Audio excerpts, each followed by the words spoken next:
Welcome, everybody, to another episode of Vigilant News. Today is June 17th, 2024, the illustrious, the incredible Q Day. It looks like I'm having some trouble here, so hold on one second. I'm going to fix the stream. One of the streams doesn't look like it's working right, so let me fix this destination. Hold on one second, everybody. I've got to adjust something, and then we'll go ahead and we'll get this thing up and running.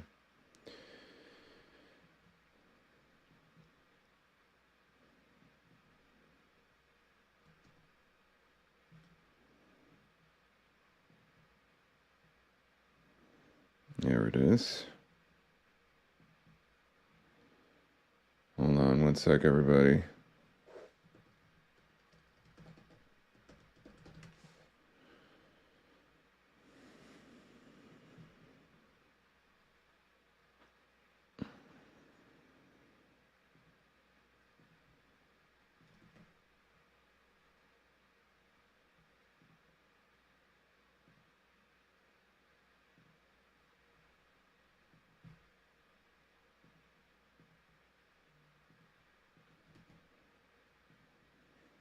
All right, so let's try that again.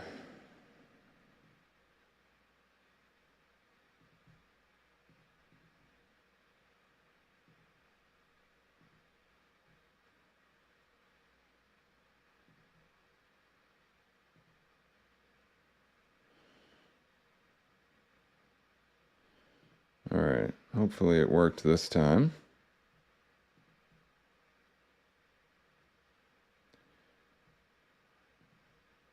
All right, everybody, welcome to another episode of Vigilant News. There was a little bit of an issue with the Rumble. I believe I fixed it. I'm just waiting for it to update on Rumble itself. So if you are in the chat, if you want to just let me know you can hear me and see me, that'd be great. I'm just waiting for it to show up right now. There it is. Okay. All right, let me just check to make sure the audio is working. It is working. All right. How is it going, everybody? Welcome to another episode of Vigilant News for June 17th, an illustrious day of the month for 2024. I'm going to be soloing the show today.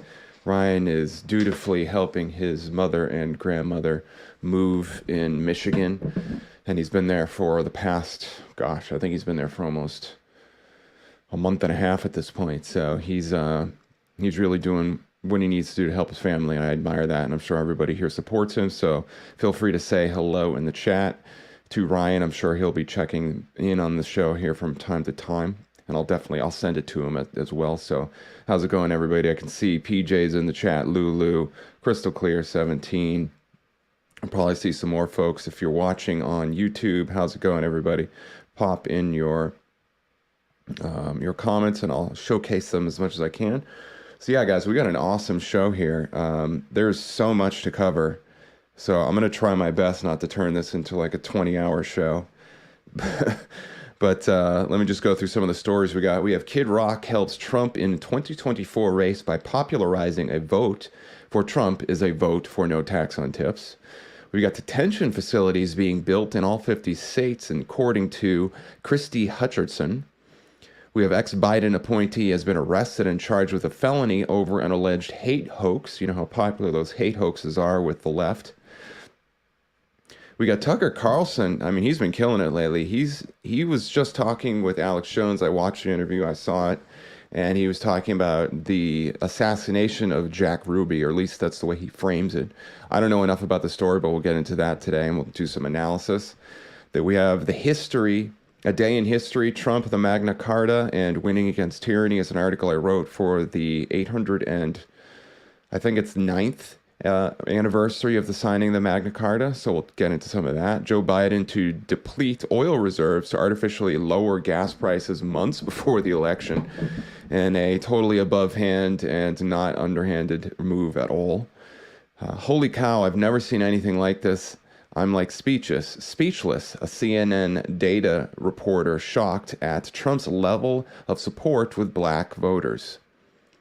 We're going to get into that Harvard study that has been floating around for the past couple weeks about aliens. They're being hidden within our culture, hidden on the moon, hidden underground. Really interesting stuff. We talked a little bit about some of that during the DGT party last Friday in celebration for Donald Trump's 78th birthday. So if you haven't checked that out yet, you can check it out on Vigilant News, which is where the show is streaming today. You can also check it out on the new We the Media Rumble. And I've got some awesome stuff to report about where We the Media is headed here. So that's exciting. And we're going to talk about whether or not Joe Biden is really Joe Biden. We've been mentioning this on the show for a while now. I personally have doubted the claim that Joe Biden right now is the same dude who was the vice president under Obama. You know, I've talked about this a lot, and people have kind of made fun of me, to be honest with you, but now it's becoming a lot more popular, and, you know, if being made fun of was a detractant, I would have stopped doing what I did a long time ago, so that's no worries, bring it on. And lastly, we have the Australian government lets an unvaccinated teen die for not having the COVID vaccine. So welcome to the show. Everybody, I did a sound check, but if I sound weird, just let me know. Sometimes the sound can drop out for whatever reason. So just do me a favor. I'll be keeping an eye on the chat and making sure everything looks good. But if there's any issue, just please let me know. I will make a dutiful effort to fix that. But yeah, welcome to the show, everybody. Ryan is out in the field in Michigan helping his aunt and his mother. His mother is dealing with some issues, I'll put it that way. I don't know how much he wants to make public, but he's being a good son, seriously. Like, he has made a lot of efforts. It's not like Ryan has endless resources, and he's working his butt off to try to stay alive and help his mother and help his aunt move, which is what he's doing today. So he wasn't able to make it in the show, but he sends his love, and he wishes for your support and your admiration. Well, not admiration, but you know what I mean, like your prayers, your help, your guidance, as much as you reasonably can. So there you go. All right, so let's get into the show. So we've got a mountain of stories to cover today. There's a lot that has happened. So I want to direct your attention to a few different places. So go to wethemedia.substack.com, wethemedia.substack.com. And if you go to the We the Media Substack, you're not going to see much right now. There's a single article up there. But I guarantee you, I promise you that there will be a lot more content coming out there. I have a lot of ideas. I've been thinking, I'm trying to be very gracious and not political, but doing this right, because We the Media has been around for a long time, since like 2018. I only joined it somewhat recently, although I've known Jordan since before We the Media existed. And so he and I have been friends for a long time, and he and I have been talking about kind of taking this to the next level. As the kind of crazy dreamer that I am, I have all sorts of ideas about what I think could be done on We the Media, but I'm not just going to bull in a China shop my way into it. I want to talk to the people who are already there, who've survived at this point. But we are going to have a We the Media Substack, and I want to show you guys that right now. So here's the We the Media Substack. Go to wethemedia.substack.com. You're going to find this article on there, one in celebration of his birthday.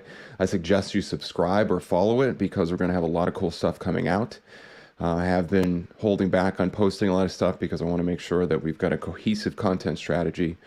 I've been fortunate over the years doing media over the past, since 2013 is when I started my media enterprise. So over 10 years now at this point. I've learned a lot, just the way I tend to work. I tend to research and reverse engineer a lot of things. So I've picked up a lot of stuff. I do business consulting for social media, for media, using media to sell products, things like this. So I've got a lot of awesome ideas for this enterprise, and I'm really excited to talk about that. But I'm just going to hold off for now and just tell you to subscribe to the We the Media Substack. You should also go to vigilantnews.substack.com, vigilantnews.substack.com, and you can sign up for here. And there's a lot more content on here. I've been posting articles. As you can see, there's a few. I also promised to post a bunch of the videos from the Detroit reawakening event. I have about 12 that I need to post, and I will be posting those, I promise you, over the next few days here. I meant to do that last week, but there was just so much to do in preparation for the Donald Trump party. So you can also go, if you wanted to see the We the Media, or if you wanted to see the Donald Trump party, it was a blast. We had a lot of fun. This is it right here. And there was a lot of good, we just had a blast there. We had trivia. I had my wife came and made her first appearance alongside me in a podcast, which was pretty cool. Of course, we had Ryan, we had Simon Essler.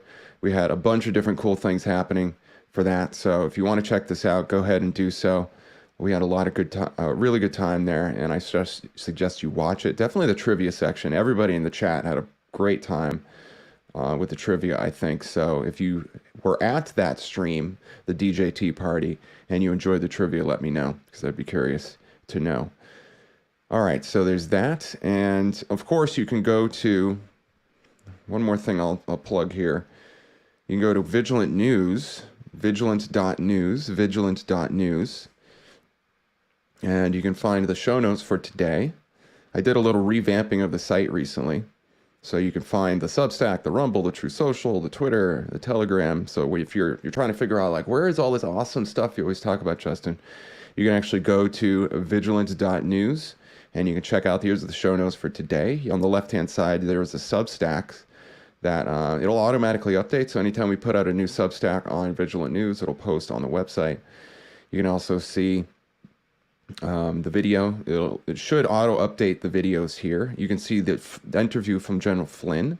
So if you haven't seen this one's pretty cool. I got to say, it was a blast interviewing General Flynn, or not General Flynn, excuse me, Michael Flynn Jr., General Flynn's son. I got to ask him the question about what would happen if his father was tapped on the shoulder for VP. So you can check that out. And with that, let's go ahead and get into some of our first stories for today. So I'm going to switch over to, where is it here? Hold on one second. There it is. Okay. So this one is on the Vigilant News Substack. And this one I think it was Sunday when it came out. Yeah, it was Sunday. It was on Father's Day. And Kid Rock posted this picture of him writing a message on a tip board, or on a tip for a restaurant. And I mean, he tips really well, we'll put it that way. And I'll show you here the message here in a second, but let's go ahead and read this article. A vote for Trump is a vote for no tax on tips is a message delivered to waiters and bartenders by supporters of the frontrunner for the 2024 bid for the White House, Donald J. Trump.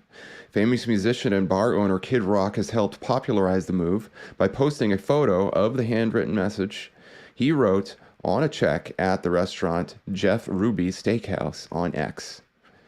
And this is what he had to say. As a bar owner, and having spoke to a few other bar restaurant owners, this is huge. Most small businesses have had challenges in staffing. This will solve so many problems for so many hardworking Americans. Trump is a genius for the working class. Biden is straight Hollywood. A little interesting thing to say there, like Biden straight Hollywood. What's he mean by that? Well, we're kind of getting into that, at least in my opinion, based on what I think he's saying there. So we'll get into that today. And he mentions this on Father's Day, of course. So happy Father's Day for the fathers out there. So he shows, I'm going to click on the Kid Rock post so you guys can see the picture. I put most of it in there, but I want to show you guys the picture. All right, so here's the picture. And at the top of the picture there, or at the top of the receipt, it says, a vote for Trump is a vote for no tax on tips. And as you can see here, the bill was, I think it's $1,500. Yeah, something like that. Yeah, no, the bill was $1,100, and he gave a $400 tip. So that's, it's pretty good. Certainly more than 20%. It's probably more like, I don't know, 35%, something like that. So Good for you, Kid Rock. And I'm sure the waiter is very happy about that tip.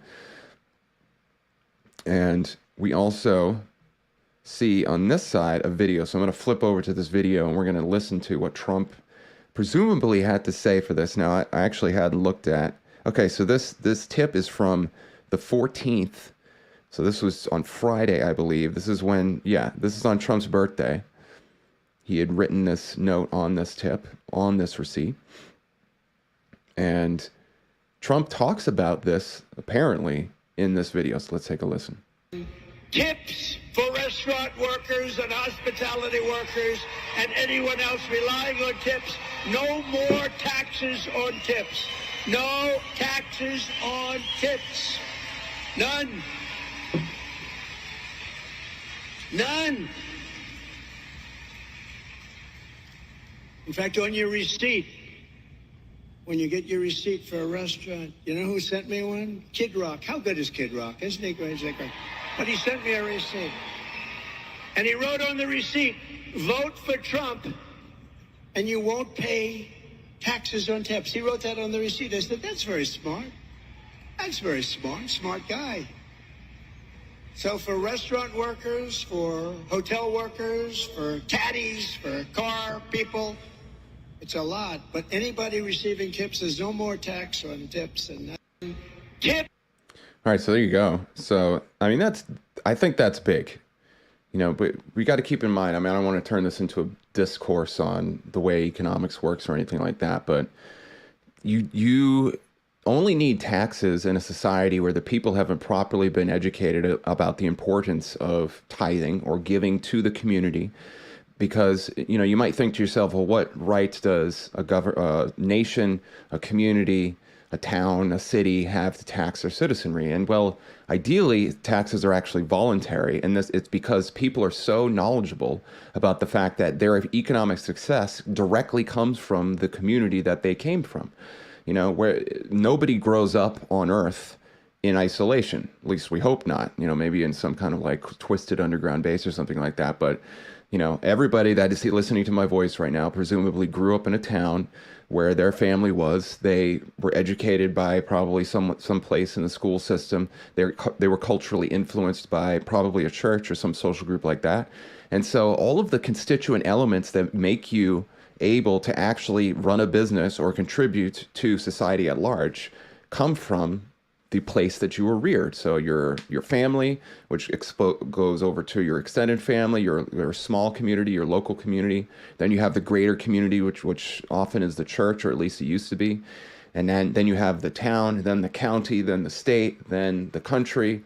And we'll just leave it at country for now. And so what that means is that at every level, the economy and certainly people's businesses, including employees, have this like butterfly effect going on. And what that means is that the only reason I can have a job in any place is because that job or that business is itself a part of this delicate fabric that we call the economy. And so in a move or a decision to contribute to the thing that gives you life, we should want to contribute to the various places where we earned an income from. Now, I think better way to refer to it is tithing, because it's a voluntary giving up of assets and resources as a kind of thank you, as a action of gratitude.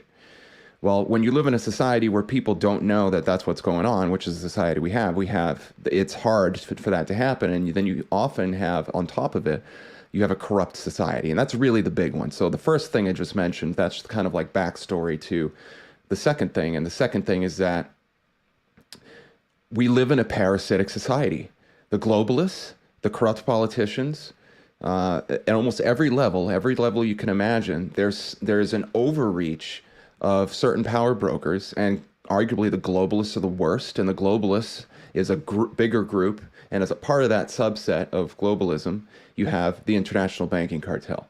So the international banking cartel is one of the worst parasites. And I wrote a series with Ryan and Paul, American Hypnotist, called Dirty Money a few years ago. We're going to rehab that series at some point and expand it, because what's critical to understand is that You know, it's easy, and I think they invented money for this reason. They invented money because they want to confuse you into thinking that somebody who has a lot of money has contributed a lot to society, because what money is really supposed to do is it's supposed to act as a yardstick to measure the degree to which every citizen in that society contributes to that society. And as a result, they have earned credits that they can use to get the food they need.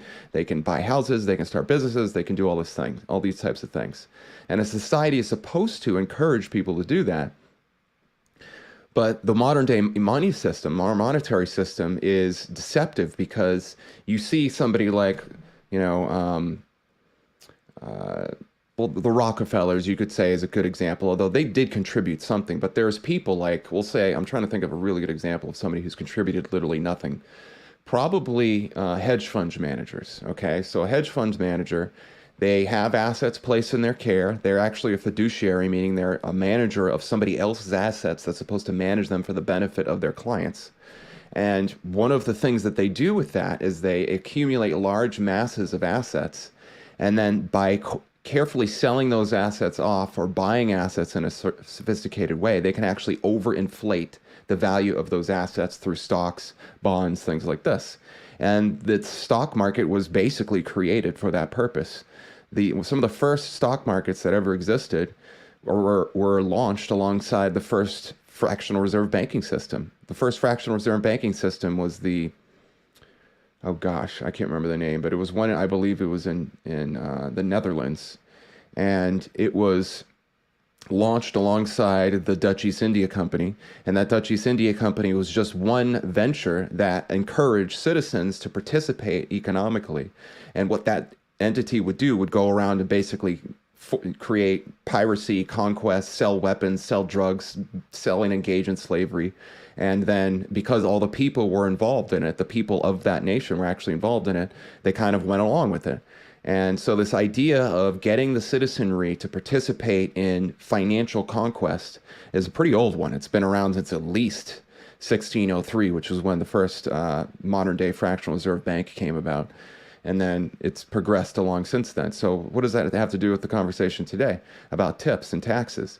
It's because an economic system is supposed to help measure the value of everybody's contribution. And we have, in our current economy, we have large portions of the population who aren't really contributing all that much, right? And certainly a much smaller portion of the population, the parasitic elite, contribute almost nothing.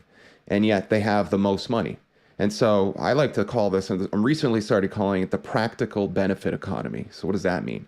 Well, a practical benefit is like you actually built a house. You actually grew food. You actually served somebody food as a waiter at a restaurant. You helped somebody, a bunch of kids at the YMCA. So if you contribute to the actual improvement of the society around you, then I would call that a practical benefit. That should be worth more, in my opinion, at least in the valuation measuring system of the economy, than somebody who literally does nothing. Their name is on a piece of paper saying they own a bunch of assets, and those assets are inside of a stock market and owned by a hedge fund manager that uses financial manipulation schemes to overinflate the value of these items and various other schemes, so that the person who owns those goods, like the Rothschild bankers, for example, they don't really contribute much of anything. I mean, international banking is one of I think, the clearest examples of a parasitic job in our economy, because, they don't really have to do a whole lot of work at all. As a matter of fact, instead of contributing something positive to the benefits of society, they take away from that. And so we have this totally flipped situation in our modern day societies where hardworking people like waiters, like bartenders, like all these other people who need tips in order to survive, get railroaded. And then on top of it, they also have to pay taxes to the federal government, while some other people don't really contribute much of anything. So when Trump talks about giving people the opportunity to take all of their tip money home, I think that's a really important thing. It's a really good step in the right direction for our economy.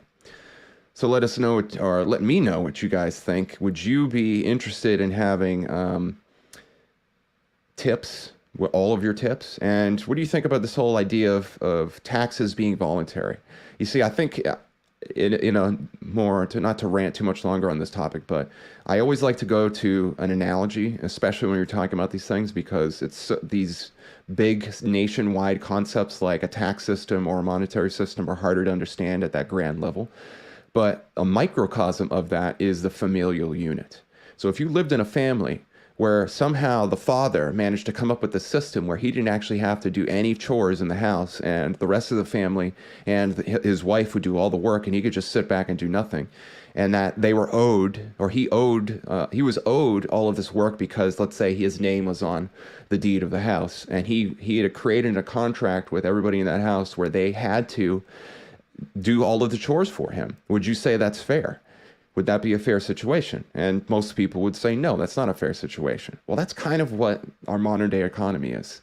Our modern day economy, in the way it was set up, gives certain people, usually the globalists, usually the international bankers, a profound amount of service benefit, practical benefit. They get more practical benefit. Think about it. Like if you own 16 houses, if you're Bill Gates, you own 3 houses in every state. You own more farmland than everybody else in the country. You're constantly receiving all these different tax or donations to the Bill and Melinda Gates Foundation. You're getting government contracts from all of these biotech activities you're involved in.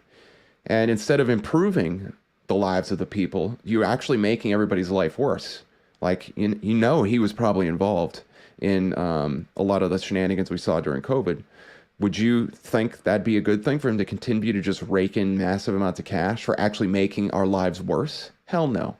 So anyway, so there we go. It looks like Crystal says, let's see if I can pull it up here. I don't, apparently the comments aren't working, but that's okay. I have to actually switch over but I can pull it up here. I didn't know you were a waiter, Crystal. So Crystal says, tips are technically a gift. They should not be taxed. I completely agree. I always tip in cash. I'm going to use all my cash tips from the last couple of months for my gas on my way to Deadwood. Oh, nice. And I have about $600 so far. All right, cool. Well, good for you, Crystal. Best of luck getting to Deadwood. That must be the Badlands Conference. Somehow I don't think I'll be attending. But no, seriously, that's good for you. And in all seriousness, too, like I used to work for tips. It's hard, especially in Georgia, as a matter of fact. You can get paid as a waiter. I think it's like $2.50 is the minimum wage for a waiter, even though the actual state minimum wage is much higher. It's something like $11 or something like that, or maybe $8. But it's ridiculous. And my wife, when I first met her, she used to work at P.F. Chang's, and she would sometimes work like 30 hours in a week and barely get any money to do anything. And it was just mind-blowing to me. So anyway, it's really a ridiculous situation that our economy is in. No surprise to you guys. So don't forget, you can find that article about Kid Rock and the tip thing. Actually, I forgot. I want to cover a little bit more of it. So when Kid Rock posted this, he had a whole bunch of people respond with their own messages that they put on bills at restaurants. This one's of a gal here, Catman Do Too. Did this 3 times the other day. I am traveling on Tuesday and will do more. So there you go. So she's writing, a vote for Trump is a vote on no tax on tips. Here we got another one. Vote for Trump, no tax on tips. There's another one. Here's another one. Vote for Trump, no tax on tips. So there you go. Really cool. Really, Lulu says it's same in Jersey. So Lulu, you're saying that the minimum wage for waiters is really low? Yeah. All right, well, I'll check back on that. All right, so let's move on to our next article. So this one's crazy. I was listening. I popped on X this morning and just see what I could find, as I often do. And okay, Lulu, thanks for letting me know. That I personally think that's criminal. I mean, that's like a form of slavery. And in the book that I'm writing, which I've told you guys about many times, there's going to be a whole section on the economy and slavery. And the modern day definition of slavery basically allows a lot of us to think that the way we currently live our lives and the economy that we currently have is perfectly acceptable. And as long as you get a paycheck, it's not slavery. That is not the case at all. As a matter of fact, the largest population of slaves in the United States during the time of the American Revolution were not black people. As a matter of fact, there weren't that many black people in the United States as slaves in the abject slavery that we're normally used to hearing about. That was something else. It was wage slavery or debt slavery through indentured servitude. And what they do is the British would round up Irish, usually Irish immigrants, people who had no money, because in my opinion, an engineered potato famine, but that's much further down the line in history. That's more like the mid 1800s. But in any case, if you were a bum, you couldn't, earn a living on the street or not even a bum, just if you were really destitute, which there was way more destitute people back then they'd round you up, they'd throw you on a ship, and they'd ship you off to Australia, or they'd ship you off to the United States, and then you'd have to work as a indentured servant for some period of time, often large spans of time, barely making anything. And, basically today we have a modern day version of that. And almost everybody, in my opinion, is working in that situation. So I'm going to have a section on my book about what an economy is supposed to look like, modern day forms of slavery, and why they need to dumb us down so that we vote the way that they want us to vote in these elections. But in any case here, your browser has lost connection to your screen share audio here. Okay, let me just turn this on and make sure this is going to work. So I'm going to play a clip of this, but before I get to that, this is the next article, also on Vigilant.news, or sorry, yeah, it's on Vigilant.news, but you can go to the Substack, vigilantnews.substack.com. Detention facilities being built in all 50 states, says Christy Hutcherson. So let's go ahead and play this clip.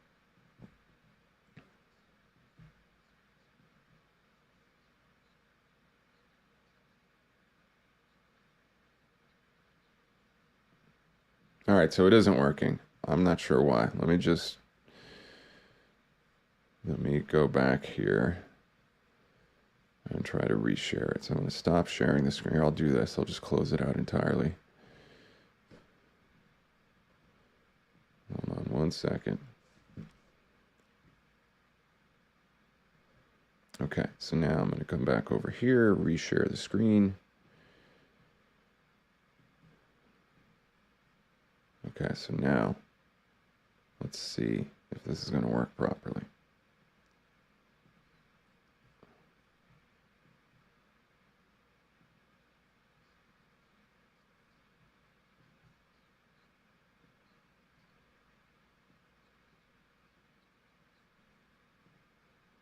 Oh, wait. Sorry about that, ladies and germs. Here we go. Well, we have a saying on this show that conspiracy theories are just 6-month spoiler alerts for what's to come. And there's no shame in raising these questions. So here's one for you. With over 30 million, upwards of 43 million illegal immigrants that have poured across the border during Biden's presidency. And the federal government is building massive facilities that can sleep tens of thousands of individuals all across the country. You probably haven't heard about these large facilities, have you? Well, why are they being built? Who are they for? We might finally have an answer. Listen. It's not for these illegals, especially let's go off the numbers that they're telling us that there really are. They're saying, 11 million? In reality, I can tell you right now, with talking to all of the agents that I've talked to, private sector, looking at the cameras and all the real data, we're over 30 plus million who've actually entered this country. Yep. And so even with that, even though that's enough to replace about 36 states population, why would they need to continue to do that if they're trying to absorb these guys, make them productive members of our society, get them into housing, because we know that there are already housing projects being coordinated with builders, again, with our money. I believe it's to kind of like what Nazis did with the Jews, concentration camps, processing facilities. They're going to need somewhere to process the dissidents. Mm-hmm.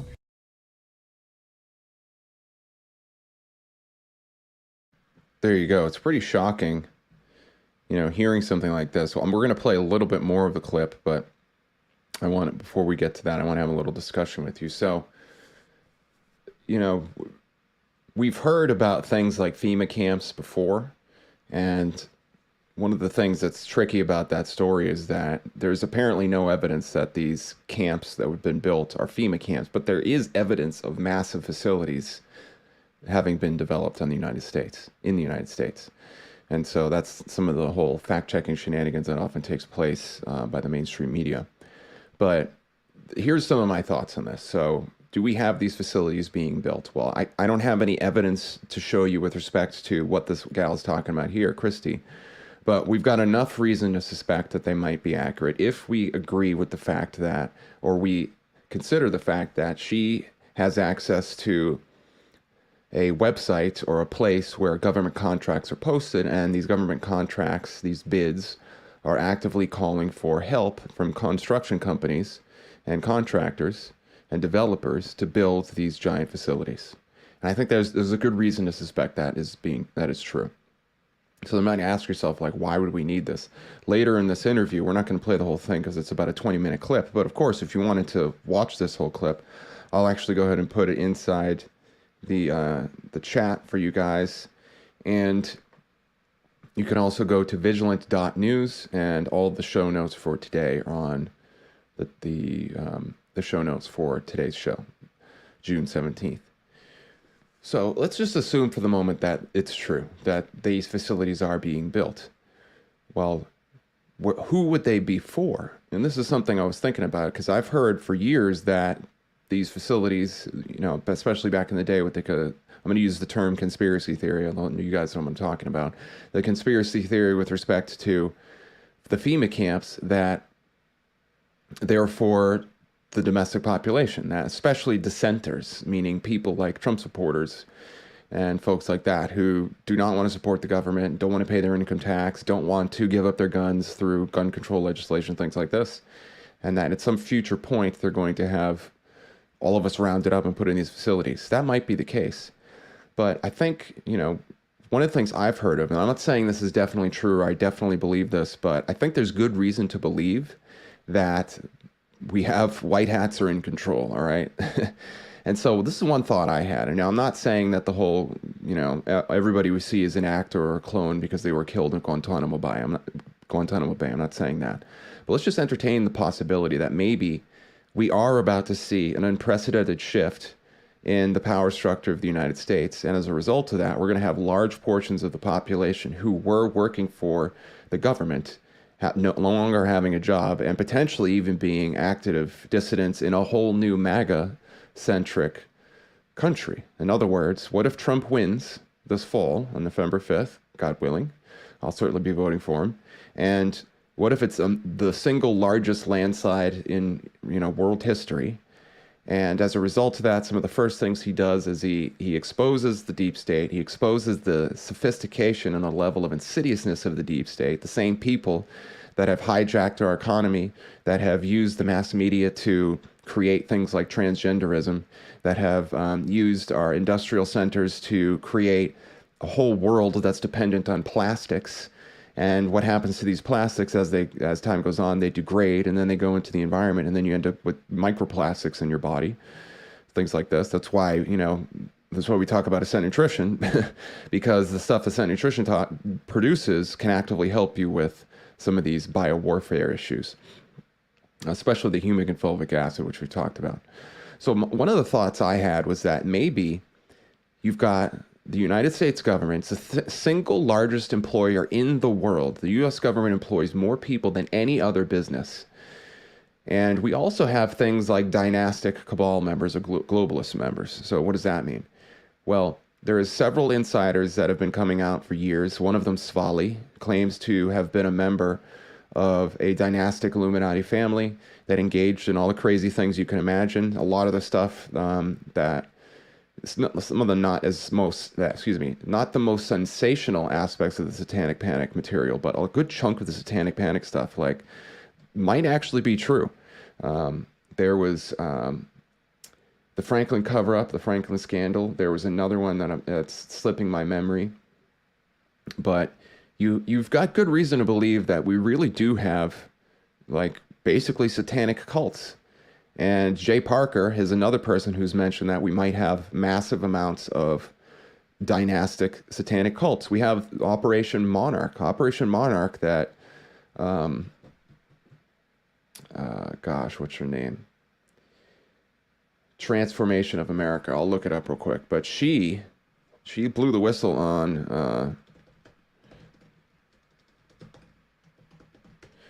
on this operation. Let's see. See if I can pull it up here. Kathy O'Brien. So Kathy O'Brien talked about something called Operation Monarch. Operation Monarch, as far as we know, is a valid program, although I don't know if it's actually been totally declassified. But from what I've understood, there's a contingent of the U.S. intelligence apparatus that specifically recruits people who are victims of family incest, like from early age family incest. And why would they do that? Well, apparently when you're part of a dynastic incest family, so when I say dynastic, I just mean that it's part of the family tradition that the father abuses the son and the mother abuses the daughter and all that. And then those children grow up to be adults themselves, and then they go on to abuse their kids. And so over the course of a few generations, you've just got, a whole lineage of people who have been sexually abused from a very young age. And what tends to happen in this situation is people who are abused, especially sexually, but doesn't have to be sexually, will have a greater capacity to dissociate. Now, we talked about in previous episodes of Vigilant News, Cult and Ritual Abuse, which is a book written by a man and his wife who have studied cults and ritual abuse activity all throughout history. And there's a good reason to believe that there's some portion of the population has this dynastic incest component to them. I mean, I think the last time I did research on this, which was a few years ago, so forgive me if the numbers aren't quite right, but it's something like 3 to 5% of the population in some way has been sexually abused by their parents in some incest situation. So let's just say it's 1% of the population. That's over 3 million people. Now let's also say that we have some of the examples of Jay Parker. Jay Parker claims to be part of an Illuminati satanic family. He grew up in Arden, Delaware, and he said that that particular town was just like seething with dynastic Illuminati members, that there were a good chunk of the people there, especially the upper class, were all part of this crazy sex cult and satanic cult. We also know that there are many instances. As a matter of fact, if you go to, I'll pull it up right now. If you go to justindeschamps.substack.com, I wrote an article. Let's see, it was like 4 months ago, something like that. Uh-oh. Am I freezing up here? All right, hopefully I'm not totally frozen.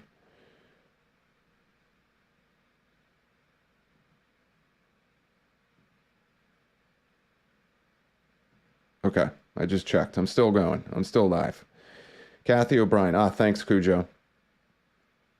All right, so I'm still going. My computer's whole seized up pretty bad. I just want to make sure I'm still streaming.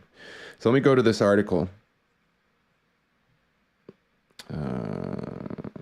Okay, it also just froze up again. Okay, I guess I can't go to the article. Every time I try to go to this page, it seizes up. Well, anyway, if you go to justindeschamps.substack.com, there's an article I wrote called, man, it's just really bad right now. Sorry about this, guys, if it's, I don't know what's going on here. I am going to close out some things.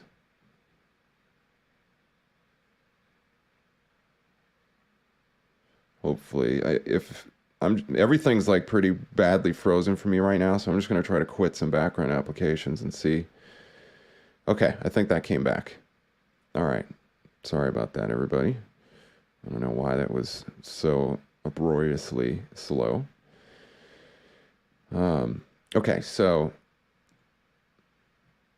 I'll just mention it. My train of thought got thrown off. That we know that there are incest and child abuse sex cults, and they've existed all throughout history. So is it possible that if you're a criminal syndicate like the cabal, and you need to have plans that last for 150 years, which we know through things like the conference at Austria, I believe, which was 1850, that the globalist plans have stretched back at least 200 years. And these plans are insidious. Like, nobody in their right mind would want to actually go through with these things. So what do they have to do? They just intentionally break people's minds. They use things like mind control. Okay, we know through things like MK Ultra that mind control works. We also know that sexual abuse helps facilitate that. We know through programs like the Monarch program that Kathy O'Brien was involved in that the intelligence apparatus often recruits people who are victims of dynastic incest. And Kathy O'Brien's case in particular is pretty crazy because the government approached her father and said, either you give us your daughter, and so we can use her for our purposes, or we're going to, bust you for pedophilia. And so he just gave her up, and she became trained in this program. So what happened was she was trained through these sophisticated programs to basically become like a human, record-keeping device. So she could receive messages in a trance, and then she could deliver those messages in a trance. And from what I understand, sexual abuse was actually like the kind of the buttons that you'd push to get this process to work properly. So it's not just because they get their kicks from doing these things, although that's certainly part of it. So punchline, what if we have what if it's like Jay Parker said, what if there's literally 10% of the population in the United States are dynastic satanic Illuminati families? I don't think that's beyond reproach. I think that might be at least, let's say 10% of that. So that's 1% of the United States population. That's 3.3 million people. Is it possible that these detention centers are being built and they will be used to deal with these people who, it sounds horrific to think about, but if you are an operative in one of these families and you've had this conditioning, it's not like you can just switch it off. There's got to be some way potentially to deal with it. And no doubt there's a lot of advanced tech that we don't know about that could deal with these things. But, I think that it's one theory I hold open. I'm not saying this is where I definitely put my money, but I'm just, spitballing here. This is part of the fun with this subject. One theory is that these facilities might be actually used by Trump and the White Hats to detain these people that are in these Illuminati families, something like that. Just a thought. Let me know what you guys think in the chat, and hopefully it looks like everything came back here. All right, there we go. Mustache is sinking down on me today. All right, so let me go back to this video. And we'll play a little bit more of this video here.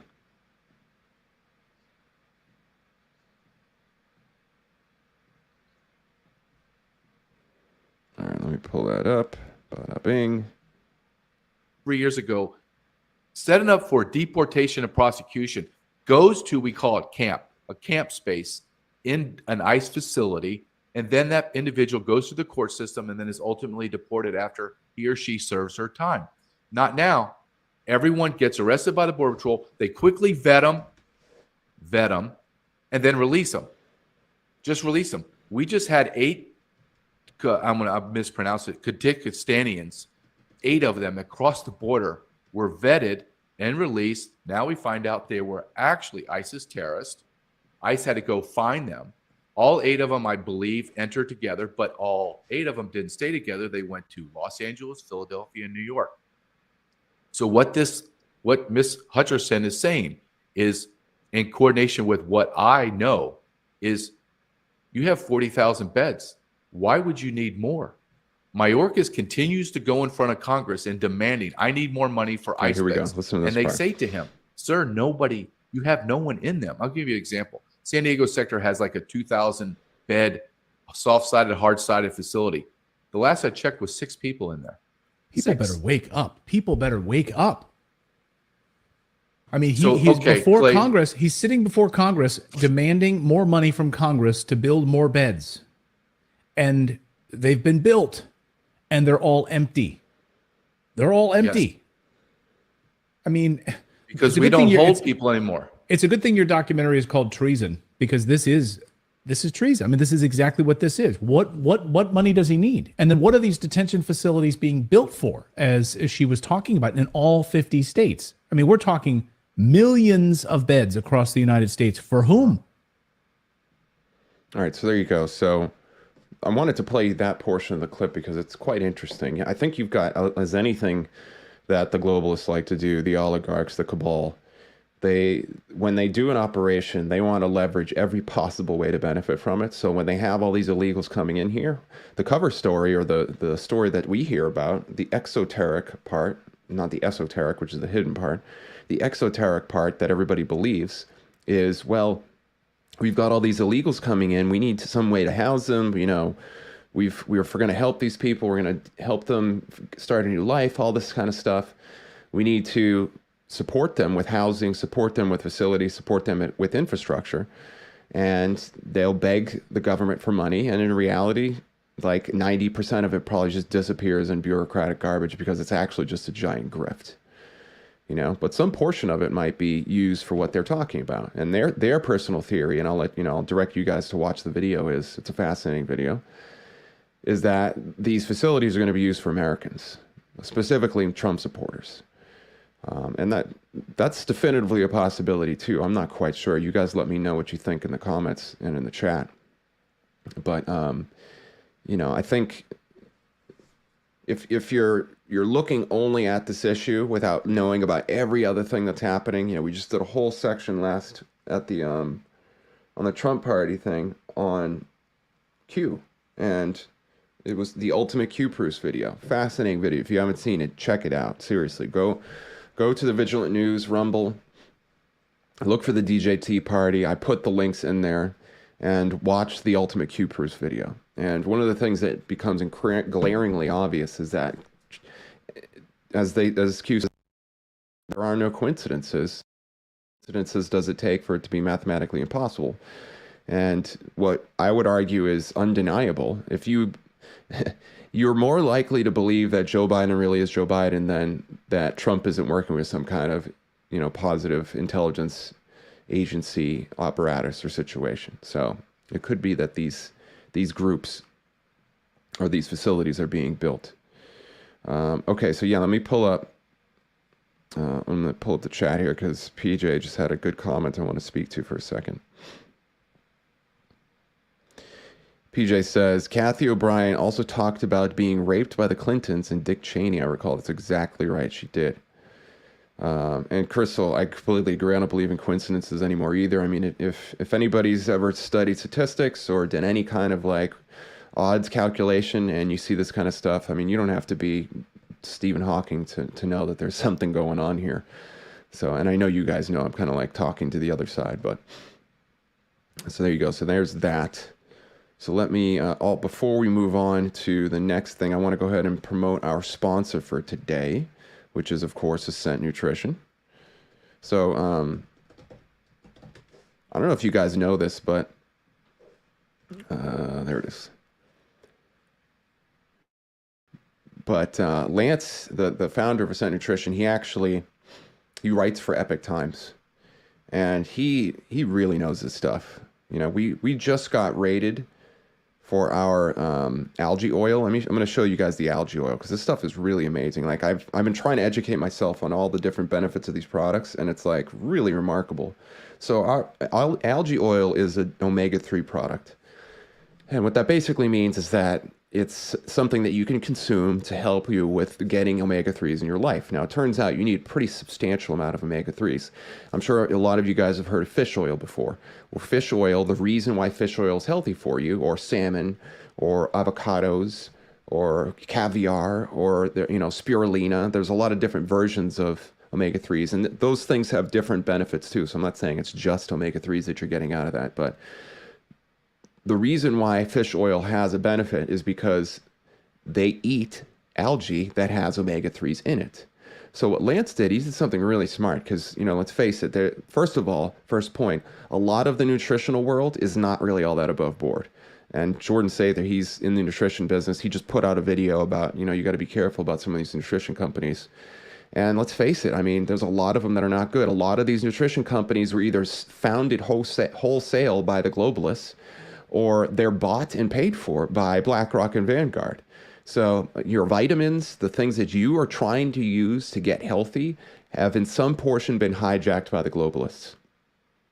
Okay. On top of that, you have a lot of these nutrition companies are using toxic chemicals like hexane to pull out some of these vitamins. Like vitamin E, most over-the-counter vitamin E is derived from a hexane process, meaning they use hexane as a type of, you've heard of octane, right?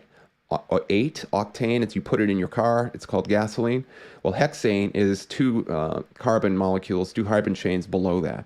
And you can use that as a kind of solvent to pull out various beneficial compounds out of foods and things like this. The only problem is that now they're toxic. And a lot of folks who take vitamin E is in Edward, and you have it in your hair care products, your cosmetic products, all these different things. Well, it's often derived from a toxic process. So what Lance did is you know what? Because Lance got into this. I don't know if you guys have heard the story, but Lance got into this because back in I think it was 13 or 12, something like that, 10 years ago, his father started having depression issues, and he went to the psychiatrist, and the psychiatrist gave him pharmaceuticals. And, you've heard these stories about how some of these antidepressants and psychotics can make you have suicidal thoughts. Well, that's exactly what happened. His father was having some serious issues, and he ended up committing suicide. And it rocked Lance's world. I mean, it's a tragic story, but it's also a beautiful story, because what Lance did with it is he dedicated himself to finding natural methods of helping mental illness. And what he discovered was that there's actually a whole host of nutrients that you can take to help you with mental illness. Now, it's not the only thing, of course. This is why I'm big on community, because you need community too. And that's the reason the cabal have isolated us. I mean, we spend most of our lives shielded into our houses, not actually talking with anybody. That's another story. So the point is that Lance decided he wanted to start producing good nutritional products that were not only effective but healthy. And what he discovered was that most of the nutritional supplements out there are not good for you. At worst, they're actually straight up toxic. And at best, they're just not good at what they say they need to do. And fish oil is one of them. Most of the fish oil, I didn't know this, but when you take one of those fish oil capsules, when you swallow it, it bypasses your esophagus, and that's where all the absorption actually happens. So if you're going to take fish oil, or if you're going to eat fish for the omega product, you should actually try to eat salmon, or if you can get your hands on it, some algae like we make here, although it's not necessarily the easiest thing to get your hands on. But you know how much salmon you'd have to eat in order to get all the omega products, or the omegas you need in a weekly process? You need to eat 5 servings of salmon a week. I don't know about you guys, but I can't afford 5 pieces of salmon. And it's got to be the good stuff too. It's not that garbage that's grown in these salmon and fish farms where the fish are just swimming in basically raw sewage their whole lives, and then they're killed, and they put dye in there, and then you can literally, if you're a fish farmer, you can put certain types of chemicals in there to make the meat pinker, because normally it's like this beige, grayish material apparently. So long story short, Lance wanted to develop a lot of amazing products to actually help us with our health. And the omega product that we developed, which you're looking at right now, the algae oil omega-3, not only is it vegan, so if you want to get the benefits of fish oil without actually having to eat any fish, boom, you got it right there. It's a liposomal. So instead of it being in a pill where literally most of it gets destroyed in your stomach, and if you're lucky, you get a little bit, it's actually in a dropper form so that it absorbs into your esophagus and under your tongue and your lymph nodes, all these different things. And I don't know if you know this, but you ever seen those pictures of a cell, and you have all these little like chains along the cell, like your cells of your body? Well, those are actually made of omegas. So literally every cell in your body needs omegas. You need it for your vision, you need it for your bones, you need it for the nerve tissue in your body, you need it for the myelin sheaths in your body, all sorts of things. And when you get your omegas through a source like what we provide, it's one of the best out there. Instead of having to eat 5 pieces of salmon a week, you can take one of these. I think it's 1 dropper. I take 2 just to make sure of this omega product here, and you get all the omegas you need for the whole day. And it only takes, I want to say it's like 3 days to reach saturation. So that's when you're at saturation. That's when your body's actually starting to repair itself and get healthier as a result of the omega product. So I would strongly suggest you check out the algae DHA oil. It's, in terms of the benefit, you're going to get way more benefit out of this algae DHA oil than you would almost any other omega product. And ours, in particular, was rated rated the cleanest omega product in the market. So out of all the different fish oils out there, ours is the number one when it comes to cleanliness. And I'm fairly certain, don't quote me on this, but I'm fairly certain that ours is also the most bioavailable. Bioavailable means when you eat it, you're actually going to get something out of it. So I would suggest getting yourself some omega-3s. So you can go to, there's a link in the description. It's for Agarikon, but if you click on it, you can get to our omega product right on there. It'll just take you to the main website, and you can get yourself some omega-3s. Of course, you can also get the Agarikon, which has other benefits. And the cool thing is if you sign up for a subscription, you're going to get 10% off for as long as you have that subscription and free shipping. So it's a pretty good deal. All right, so let's move on to our next article here.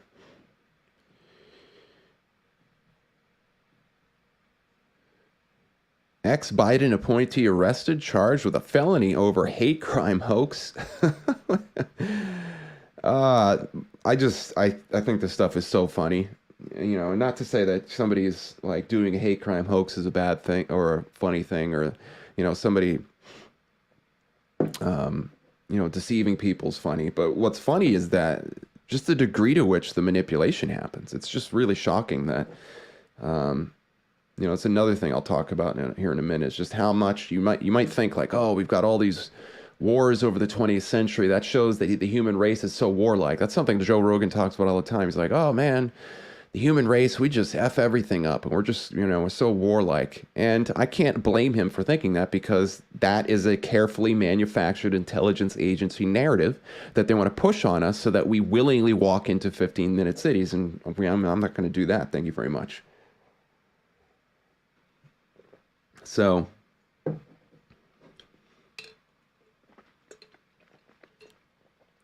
here we have this story. Ex-Biden appointee arrested, charged with a felony over alleged hate crime hoax.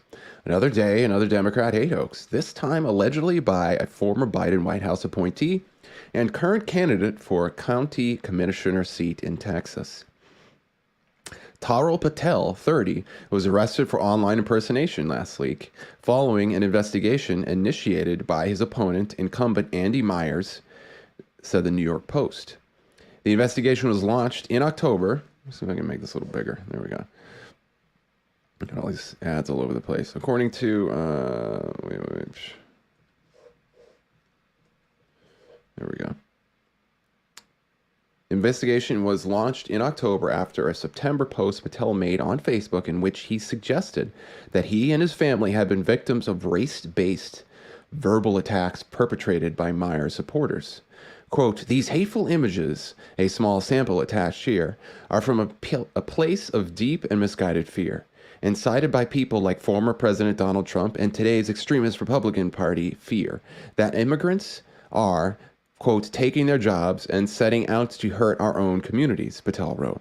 Well, I mean, should we not think those things? I mean, are they not here to take our jobs? Because technically, unless you're an immigrant and you're going to have, like, you're independently wealthy and you have all this money to pay your way, you got to get a job somewhere, and that job is taking the job away from an American citizen. So I'm sorry, it is taking a job from an American citizen.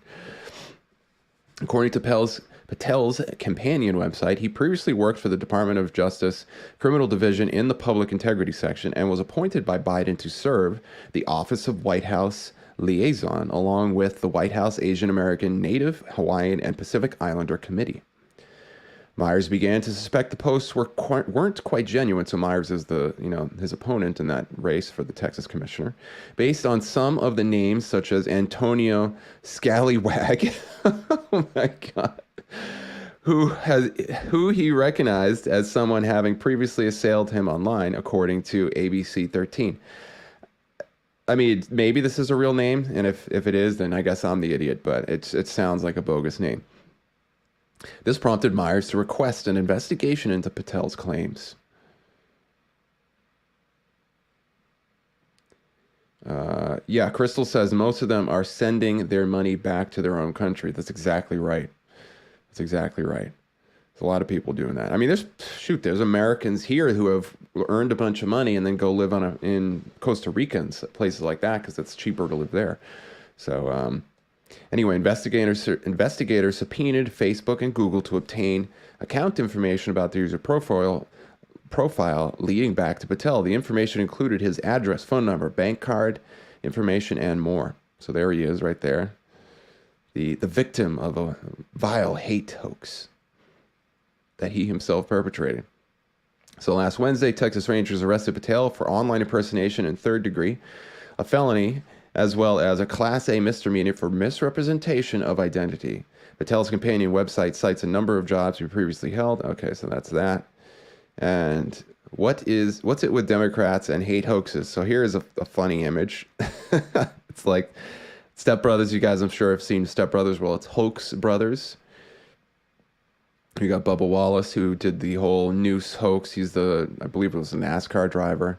You got Jesse Smollett, who used to work on the show Empire and said that he was accosted by a bunch of black MAGA supporters in Chicago in like January. So there you go. So there's that one. All right, so let's move on to this other article. So this one's going to be pretty interesting. I actually saw this interview like I was mentioning. Tucker Carlson shares details on Jack Ruby's sudden death by cancer after being visited by the CIA psychiatrist involved in MK Ultra. Yeah, we got a clip, so let's go ahead and play it. By the way, I think it's a little bit too obvious to, shoot people in a motorcade. They'll poison him. Do you know what I mean? 61 years later. Yeah. Or, people, there are a lot of ways. I mean, you do sort of wonder how Jack Ruby died of galloping cancer like a week before his second trial. Like, what was that? Yeah, they have weaponized cancer that'll kill you in 2 weeks. By a CIA psychiatrist. Jolly West visits him, and then next thing I've got terminal cancer. Oh, I'm dead in a week. Okay. So, look, I don't know. I'm not a physician. I'm not a master of the dark arts. But I don't think like shooting people in public is, it's a little bit obvious at this point, but there are lots of ways that, like, honestly, if you think this is a spiritual war and you're not saying prayers every day, then you don't really think it's a spiritual war, do you?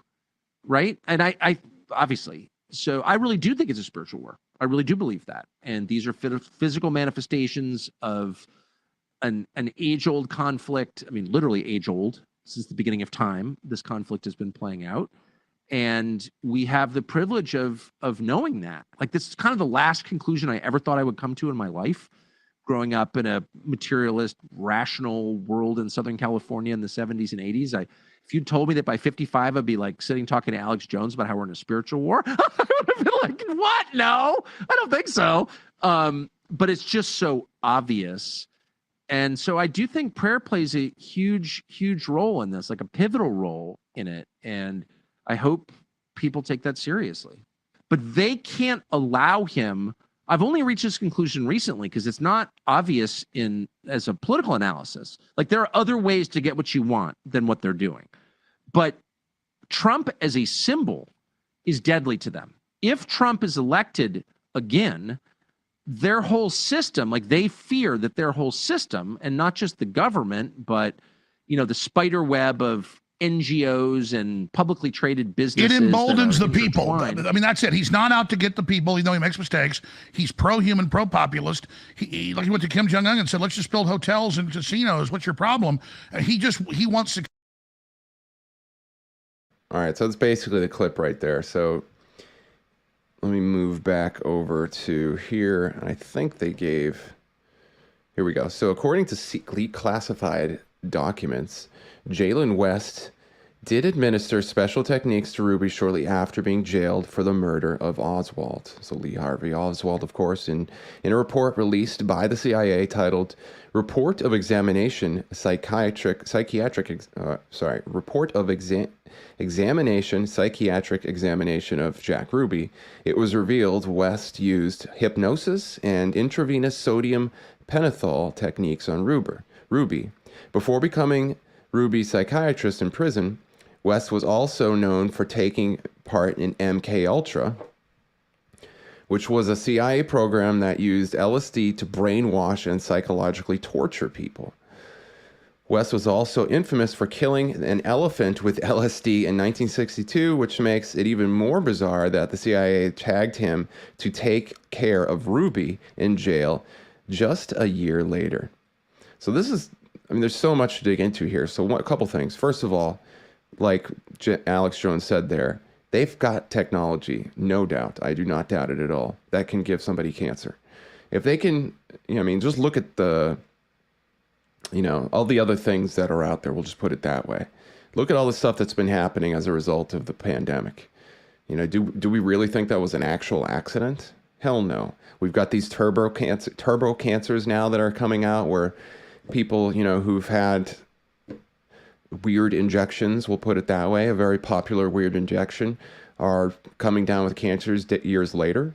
Or that just so happens, this is the one thing I like to emphasize when we talk about this kind of stuff. It's like, just think to yourself for a minute, like, isn't it convenient that out of all the accidents that happen in the world, we got the Exxon Valdez, we've got, you know, how incredibly dependent on the electric grid we have become, and that could all get mysteriously taken out by a solar flare or a cyber attack.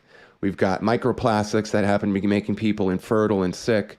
We've got heavy metals and other toxins inside of our foods, not to mention preservatives and all this, that all seem to have this weird effect of making people sick and making them dependent on pharmaceutical companies. You've got massive vectors for autoimmune disease. It's like, is it any wonder why women have massive issues with PCOS and the current, what is it, OBGYN industrial complex, I'll say, although, you know, obviously not every one person as an OBGYN are taking part in anything necessarily insidious, but the way that they refer to the female womb is that it's good for two things. It's good for creating kids and it's good for creating cancer. Well, it's not like that's the way it used to be. It's not like all throughout history a woman either, you know, died from tripping on the floor or died because her womb gave her cancer. It's because that's the environmental conditions that our modern day society has imposed upon her. One part psychological, one part, you know, food and various other things. Is it any wonder that the pill happens to make women somewhat infertile across time? Or that abortions have a negative effect often, you know, or in some proportion, I don't know about often, but in some proportion, hurting a woman's capacity to have children later on in life. So, you know, you ask yourself, like, if you line up all of these topics and you ask yourself, well, you've got freedom and the MAGA agenda behind you, and then you got the globalist agenda in front of you. When you look at all these issues, all of the vectors seem to be pointing towards the globalist agenda. You've got, you know, decreases in human population. You've got mental illness, which can be weaponized by psychiatry, and it makes people more easily compliant to intelligence agency propaganda. You've got all these different things that benefit the cabal and the globalists. You know, is it like, whoops, gee willikers, guys, I don't know how this happened, but it turns out that all the things that we've introduced into modern day society just so happened to help our agenda. How did that happen? Well, you know, that's why. So I think with this Jack Ruby thing, it's very interesting. He's got the guy that goes in to administer these treatments to Jack Ruby just so happens to work in the MK Ultra programs. You know, two things on that. Is it because, one, they were trying to create a situation where Jack Ruby, if he was interrogated, wouldn't actually divulge any secrets? And two, if that was the case, then did Jack Ruby previously receive an MK Ultra treatment? Did he get a checkup from his neck up, as they used to say back in the day, so that he had been conditioned, you know? You know, the other thing, three, is I didn't have a time to post this weekend, but we had Joe Biden freezing recently. Let me see if I can pull it up, actually. So Joe Biden was frozen at an event this recently with let's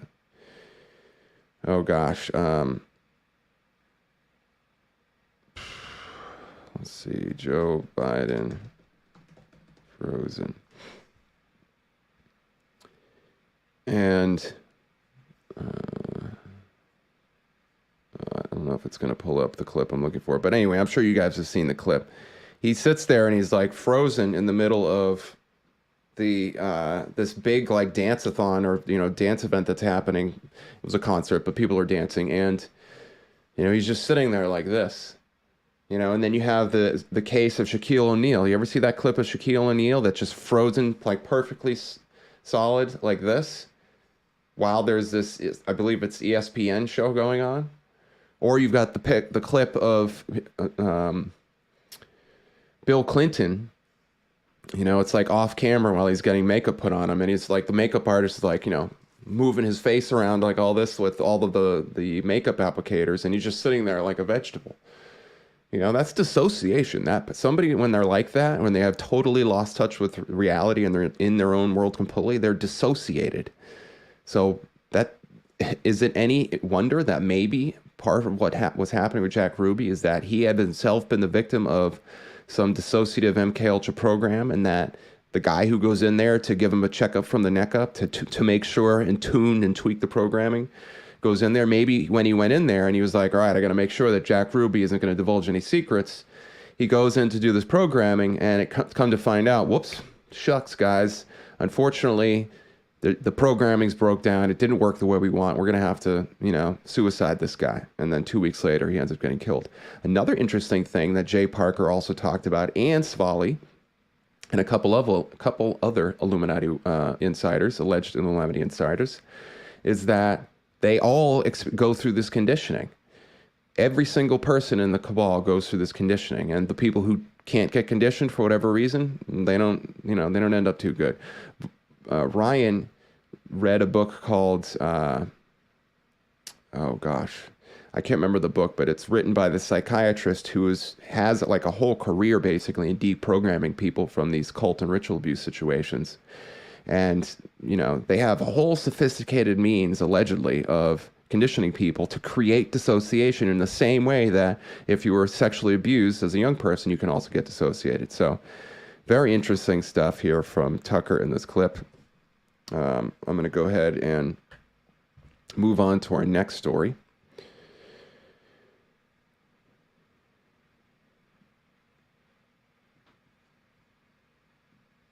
All right, so this day in history, I'll just cover this one somewhat quickly, although it's a pretty cool article. When I was researching this, I wanted to look for something about the Magna Carta. And the Magna Carta, if you guys don't know, was written on June 15th, 1215. So it's a long, long time ago. You know, over 800 years ago. Like I said, I think it was around 809 years ago is when the Magna Carta was signed. And what's interesting is that the Magna Carta, you ever heard of due process under the law? You've heard of trial by jury? You've heard of, you know, having to go through a process of having your right, an adjudication, so that when you're accused of a crime, you actually have the ability to confront your accuser and things like this. Well, that came from, at least the modern day version of it, the Magna Carta. And so the Magna Carta was signed on the 15th. So it's an article basically talking about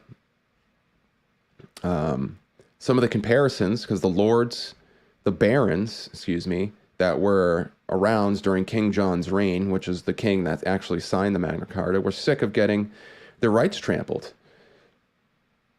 And let me see. I'm going to read you a certain section of it that I thought was pretty cool. All right, so this is the things that King John was doing. King John was taxing and imposing financial demands. King John imposed heavy taxes on his subjects, including the barons, to fund his military campaigns and to pay a ransom for his brother, Richard the Lionheart, who was taken prisoner during the Third Crusade. This financial burden was a significant source of discontent among the barons. So, you know, does that sound familiar? What does the U.S. government do? You ever heard of the military-industrial complex?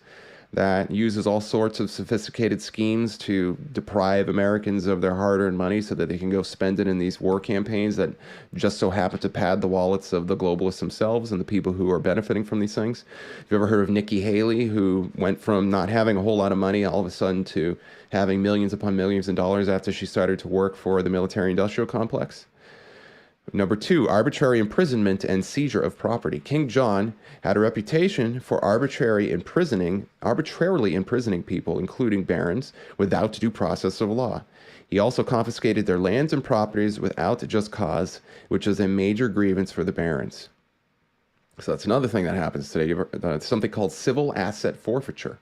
And simply for being accused of a crime, you can have your assets seized, and in a lot of cases, you don't get them back. You know, sometimes if you're lucky, you'll get some of them back, but if you, God forbid, you get arrested for, people thinking that you're a drug runner or you're a gun runner or something like that, you could have all of your wealth taken from you, and they just openly they take it and they use it for their own purposes. Just like they were just recently talking about using the confiscated wealth from the Russian oligarchs. I don't know, they might be, but I'm just saying, like back in when the Ukraine war started, Biden was talking about confiscating the wealth of prominent Russians here, which he subsequently did to the tune of about I think this is the number I've heard, $300 billion. And that money didn't just disappear, it went somewhere. And now they're talking about using that money and as part of to fund the Ukraine rebuilding project. And who do you think are going to get those lucrative contracts to rebuild Ukraine? It's not average Americans. So we have 3, the disregard for the law. King John often ignored the existing laws and customs of the land, making arbitrary decisions and judgments that favored his interests over those of his subjects.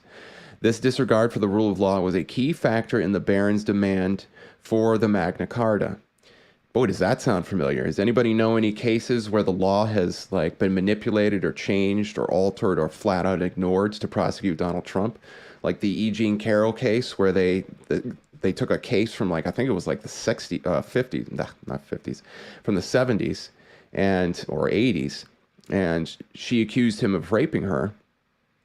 And this statute of limitations, I believe it's 7 years on something like that, which means that unless you prosecute that person that you think did the crime during the 7-year statute of limitation period, you can no longer persecute or try to sue them for damages, civil damages. But what they did is they created a special case where for 1 year they were going to extend the statute of limitations so that E. Jean Carroll could sue Trump in that civil case. And that's the case that he was sued for recently. So, I mean, if you need a more clear-cut example of disregard for the law, I don't know what it is. And obviously that's just one example. There's the case with, I believe it was, what bank is it? Where the bank where I think it was Alvin Bragg accused Trump of unfairly enriching himself because he lied on the financial statements he sent to the banks. And the banks were like, nah, he didn't lie to us. He did what everyone else does. He provides estimates and then says it's up to our due diligence to determine if these estimates are true and good during the underwriting process, and they can be subject to change, just like in every other deal of the sort. And so they manipulated the laws, is what I'm getting at.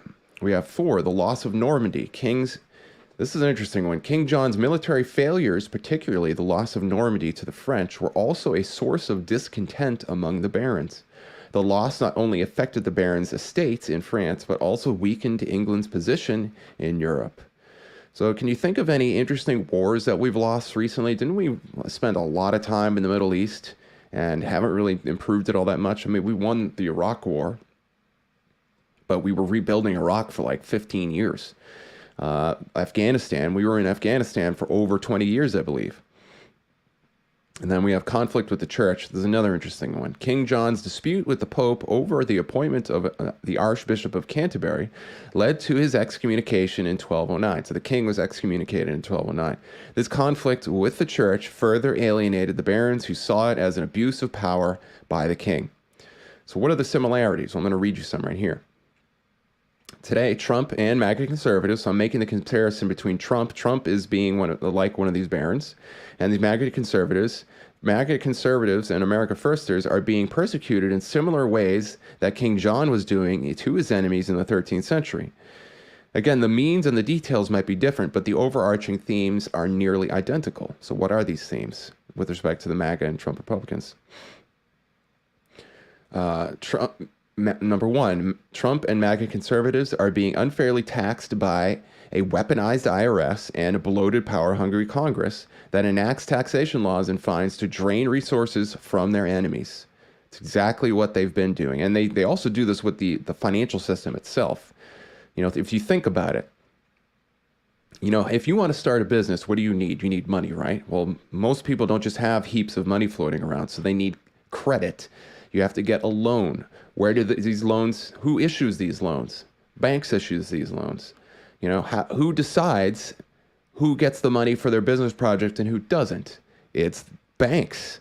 So if you're a MAGA first Republican, if you're somebody who's trying to, like, you know, run your business to have more financial wealth so that you could fight harder in the information war.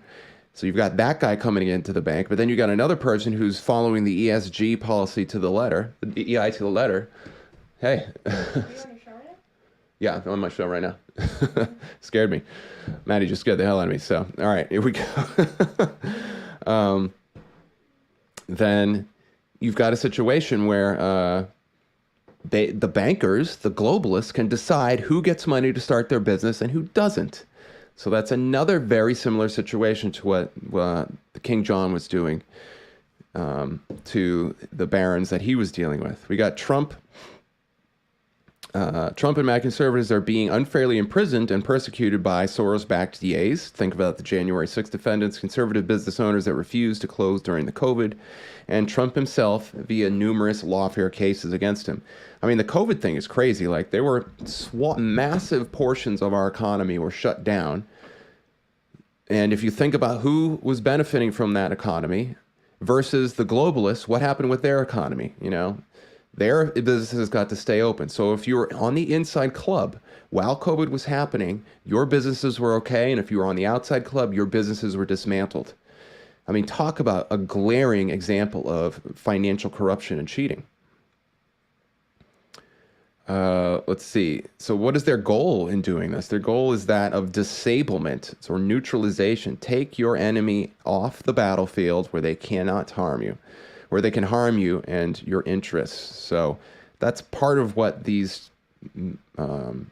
maneuvers and moves were for the by the globalists, is they don't want, you know, they need their cardboard cutouts, like the I mean, think of all the big tech, like Bill Gates's, the all the people that support the globalist business structures. They want to support them, and they have a whole sophisticated apparatus to do it. They own the media. They own the, you know, what's his face from Amazon?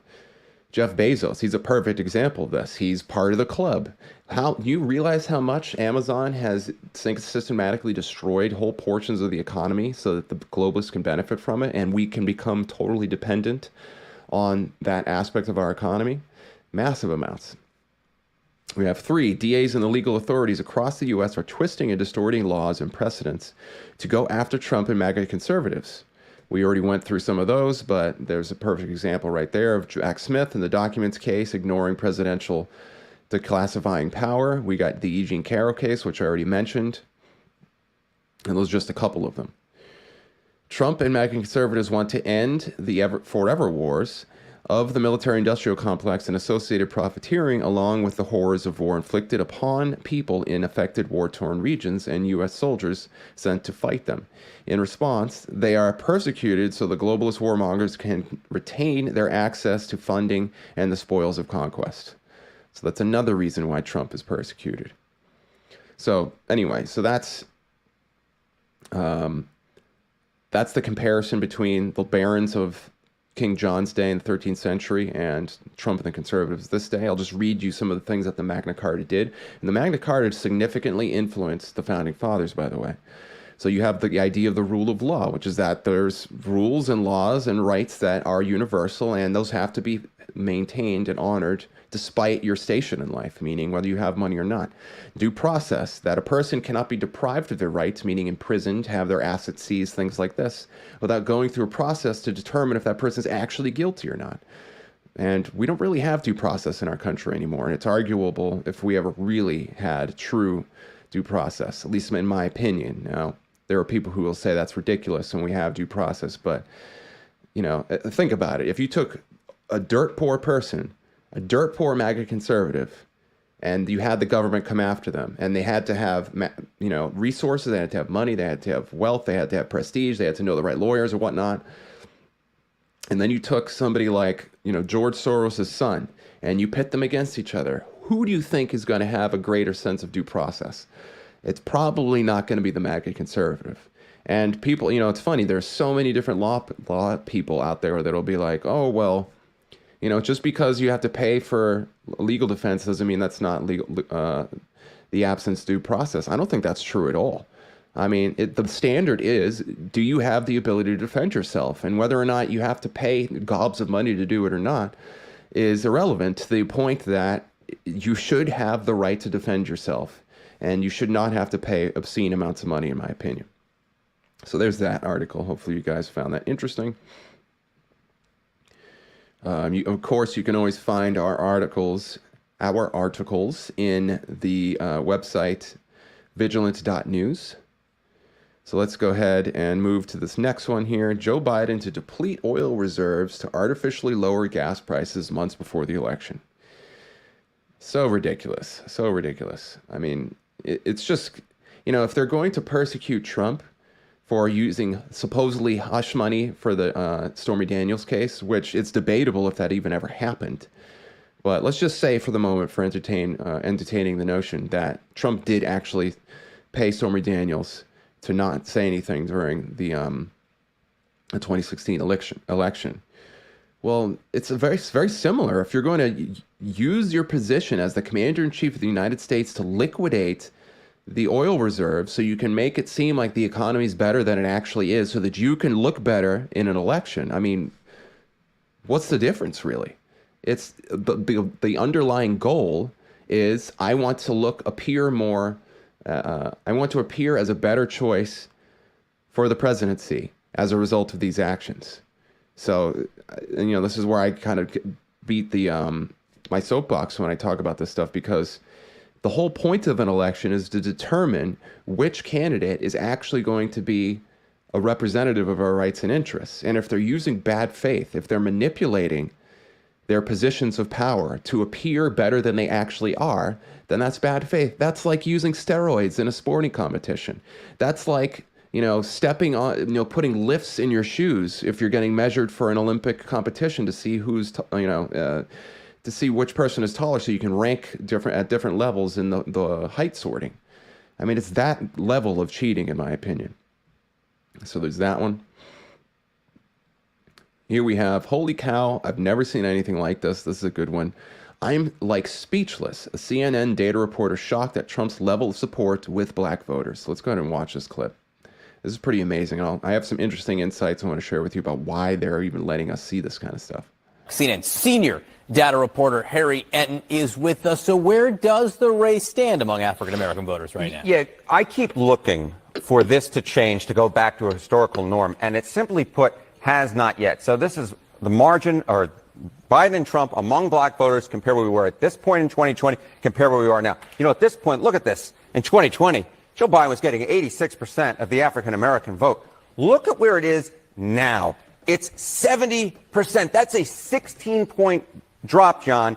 And more than that, it's not just that Joe Biden is losing ground, it's that Donald Trump is gaining ground. You go from 7%, single digits at this point in 2020, to now 21%. And again, John, I keep looking for signs that this is going to go back to normal, and I don't see it yet in the polling. If anything, right now we're careening towards a historic performance for a Republican presidential candidate, the likes of which we have not seen in 6 decades. And when you dig into this number here, what is the makeup of that number? This is where we get very interesting. So I decided to dive deeper into the crosstabs, figure out where is it that Joe Biden is truly struggling among black voters. All right, so this is black voters, Biden versus Trump margin. Look at black voters age 50 and older, and you'll see, look, Joe Biden was leading amongst this group at this point by 83 points back in 2020. Now it's 74 points. So yeah, a slight decline in that margin, but nothing out of this world.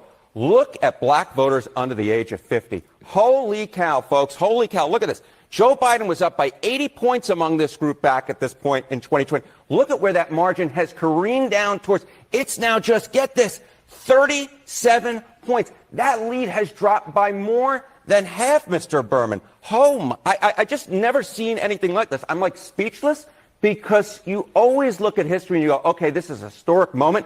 If this polling is anywhere near correct, we are looking at a historic moment right now where black voters under the age of 50, which have historically been such a big part of the Democratic coalition, are leaving it in droves. That is a huge drop over a 4-year period, at least right now.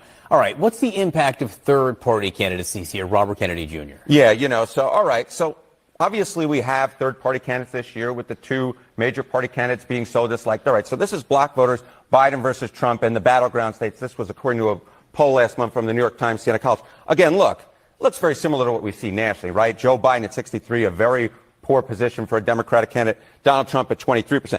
If we add Robert F. Kennedy Jr. to this, look where Joe Biden drops to. Less than half the vote among black voters, less than half the vote among black voters in the battleground states.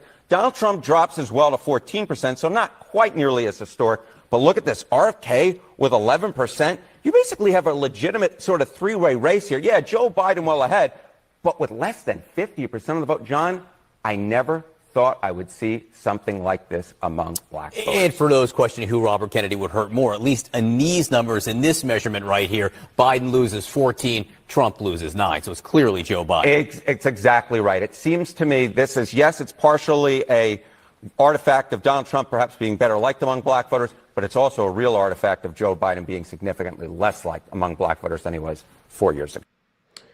All right. So what I think is really interesting about this is that I've said before on the show, I don't think the deep state is going to I think they're going to try to cheat. I just don't think they're going to be successful. I'm not so sure if they're going to actually try to cheat to actually win. They might just try to cheat to dampen the impact of Trump in the election, meaning to make him look less popular than he actually is. I kind of think that happened in the last election. I mean, there was no confirmation of this, but we heard in the last election that the real numbers in the United States was like way, way more people voted for Trump. Like 150 million people voted for Trump, something ridiculous like that. Now, I don't know if that's true or not, but the reason I mention that is I do think that in order to maintain, because, if you've heard this before, you've heard them talk about how in order to measure the validity of an election, you have to look at previous elections. And so if you can maintain a certain image in every election, then it's easier to manipulate people's thinking in whatever election's happening at that moment. So I think that's part of what's happening here. I also think that it is my opinion, and I have an article I'm working on that I'll probably be releasing some point this week, I think, that I think the deep state and the globalists know that Trump is probably going to win the 2024 election. And they're not even like trying to hide that fact. I think they actually are using it in a way that's pretty brilliant, as a matter of fact. And why would they want that? Why would they want to spread the idea that Trump is most likely going to win? Well, there's a few benefits. One, they don't have to expend massive amounts of resources on a losing battle. So there's that. Two, they can take the truth that Trump is one of the most popular candidates ever and use that to their advantage. Well, how would they use that to their advantage? Well, they would use it to their advantage by going to and talking to the people who would be adversely affected by Trump's win. They'll say something like this: hey, Trump's going to win the 2020 election. X person who's an industry mogul that we've carefully curated and built up from the ground up, like a big tech industrialist, something like this. And they'll go to him and say, hey, Trump's about to win the 2024 election. And if he wins, he's going to list a whole bunch of crazy things like round up people who don't agree with him or throw people in jail that don't agree with him, crazy stuff like that.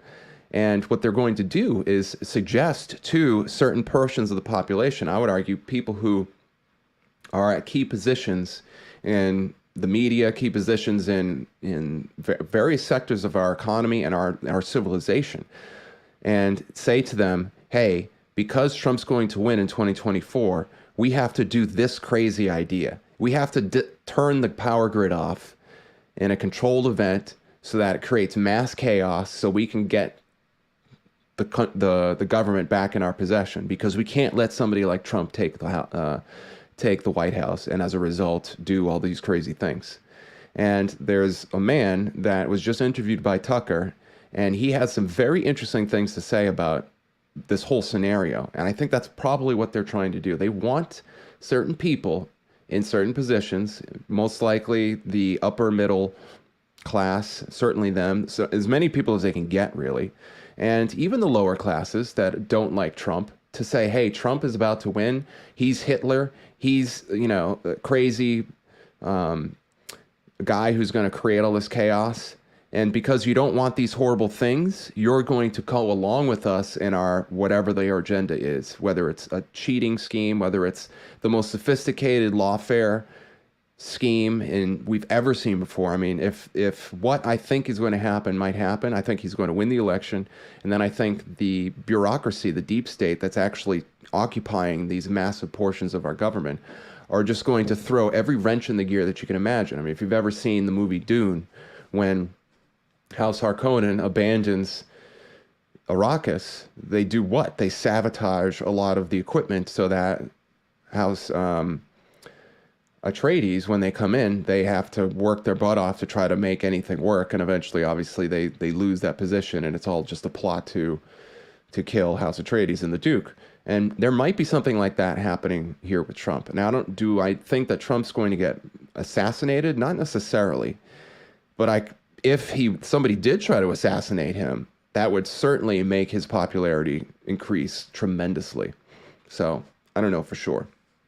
So that's a very interesting story. Let me know what you think in the comments. Yes, they need the spice to flow for sure, Cujo. All right, so that one I thought was pretty interesting. So now I'm going to get into, let's see how we're doing on time. I'm going to try to get through these somewhat quickly because we're running a little tight on time, but here we go. So this is an article that's been around for a while, the Harvard study. I think it came out like a couple weeks ago. And I want to just focus on a few points of it.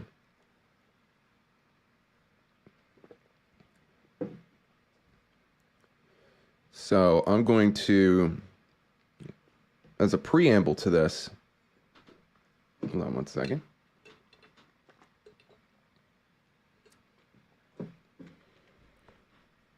I want you to remind you of all the different things that are happening with this subject. Now, Ryan and Simon and I were talking on the DJ Tea Party last week that one of the subjects of the fields that we studied quite a bit about 10 years ago, and all the way up to like around 2019, was ufology. That, part of the thing that helped wake me up to all these hidden truths is that they seem to be lying, or seem to be some weirdness happening with ufology. And they've kind of used this idea of aliens and extraterrestrials and flying saucers clearly for a long time. I mean, look how many movies and video games and comic books and, the X-Men series and you name it. There's just like hundreds upon hundreds upon hundreds of pieces of popular media that deal with this idea of extraterrestrials and whether or not there's life in the rest of the galaxy and the universe. And I think that idea is very powerful because it's like it has an incredible ability to distract people and also pull people out of their everyday thought process and put them into a position where they can think about ideas they don't normally think about. And that's the way the intelligence apparatus likes to work. They have false flags, they have COVID, they have these events because as a result of introducing that novelty, Mark Passio called it chaos sorcery, they can adjust and manipulate your thinking and then guide you down a certain course like corralling cattle so that you end up in a certain place. And I think that might be part of what they're doing with this idea of the UFOs. So for years, I got one of my Facebook pages, Stillness in the Storm Facebook page, censored back in the day because I was posting about, this subject. So this is serious. They certainly have narrative control happening over it. So it's not that if you talk about it, you're going to get censored at all. It's that if you do things that are outside of the narrative they want to curate, you're going to get censored. And that's the interesting thing. So while they're telling people they're crazy for believing in flying saucers for the past 60 years, they're also talking about it in the media, and they're creating this carefully curated narrative that I believe that they are doing so that they can have it prepared as one of their contingency plans for if something needs to happen.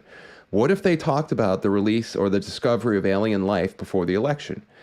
how much would that distract people about the key issues? What if they talked about technology that they have discovered and have been developing for years, and that if we just side with Biden and the globalists, we'll have access to this fabulous technology that will allow us to grow food instantly or create power endlessly or all these kind of things.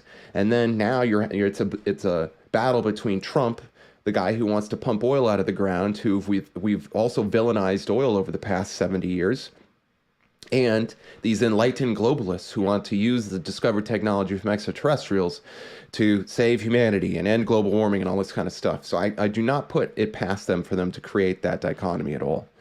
So in light of all this, we have this article that came out, and I'm going to read little sections of the New York Post article about this article about the Harvard study about extraterrestrials.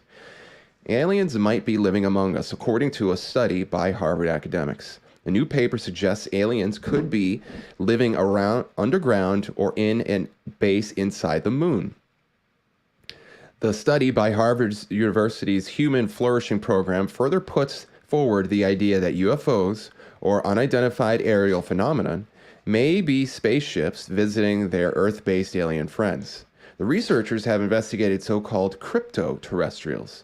These could be disguising themselves as humans to fit in, may have come from Earth's future, or might have descended from intelligent dinosaurs.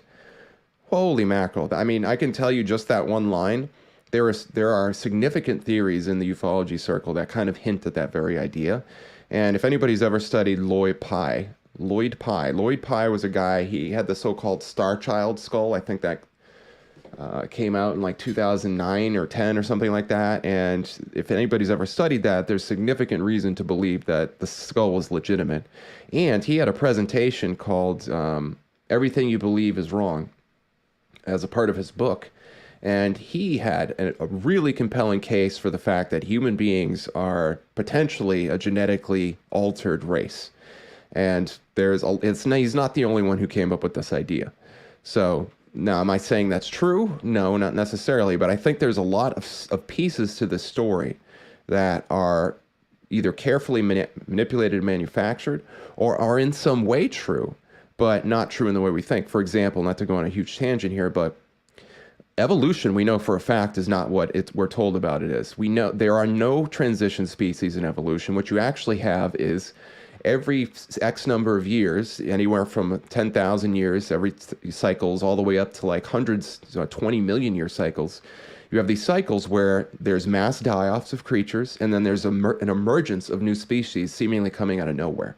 And that emergence of new species seemingly coming out of nowhere violates the mathematical algorithms that they use to calculate how slow evolutionary transitional processes would normally take place. And that suggests that at the very least, we have something happening where maybe life is actually being curated by an intelligent source. And this is my personal theory. I personally believe that, like Stephen P. Meyer talks about in his books, that we do have an intelligently guided life or ecology process on Earth. And my personal belief is that God and the creation is itself being fostered or managed in a way that, like, life forms don't just evolve slowly over time. There is a certain degree of evolution, but we have these epochs where life just gets, flashed into existence for very specific purposes and reasons. What are those? I'm not quite sure. But when you look at what data we do actually see in the scientific record, and you compare, well, you got evolutionary theory on one side, and then you got intelligent design on the other side, it's like apples and oranges, and the evolutionary theory just doesn't make any sense. All the data doesn't fit, but it does fit an intelligent design model. Now, what does that mean? Does it mean Christianity is true versus any other religion? Not necessarily. It just means a theistic concept of the creation of the universe and the evolution of life appears to make more sense compared to the theories than the secular, there is no God theory for evolution. All right, so the study was created to offer an alternative, unconventional explanation for UAP sightings and to hypothesize what they might mean, and, quote, the possibility that UAP might involve forms of non-human intelligence and NHI that are already present in Earth's environment in some sense that exist alongside us in distinct stealth. Distinct stealth. Okay, so there's another theory. If anybody's ever watched Credo Matwa being interviewed by David Icke, Credo Matwa is a guy, he was a shaman in Central Africa, I believe, or maybe it was South Africa, although you also have the South African stones that, oh man, I can't remember his name. He's a famous Australian, I believe, or South African. Anyway, he's got the contributionism is one of his things. Ubuntu movement is one of his things. I can't remember it anyway right now. But there's significant reason to suggest that there might be other intelligent species that have evolved on Earth. I'll just leave it at that. The paper reads, the author became increasingly aware of the depth of evidence and theory that also tentatively supports another ultra-terrestrial explanation. So ultra as in greater than human terrestrial, so meaning something combination of the two. The crypto-terrestrial hypothesis, CTH, our focus here, which holds that UAPs may reflect activities of NHIs concealed here on Earth and underground and in its environs. Now, here's something really interesting. There was a study done in the Earth's, about the Earth. I'm trying to remember the specific details. I believe it was conducted in like the early 1900s, so like 1910, 1920. And the study, in some process that I can't quote now, although you can supposedly find on your own, said that the Earth's surface is vastly populated by large, enormous, hollow caverns. Now, I'm not talking like straight up hollow Earth where literally the center of the Earth is like empty space. Although, frankly, given everything else, how much it's lied, I can't discount that possibility either. Michael Tellinger, yes, thank you so much. That's what somebody just said in the chat. Future Objective, thank you, Future Objective. So what? Man, I just lost my train of thought. What was I just saying?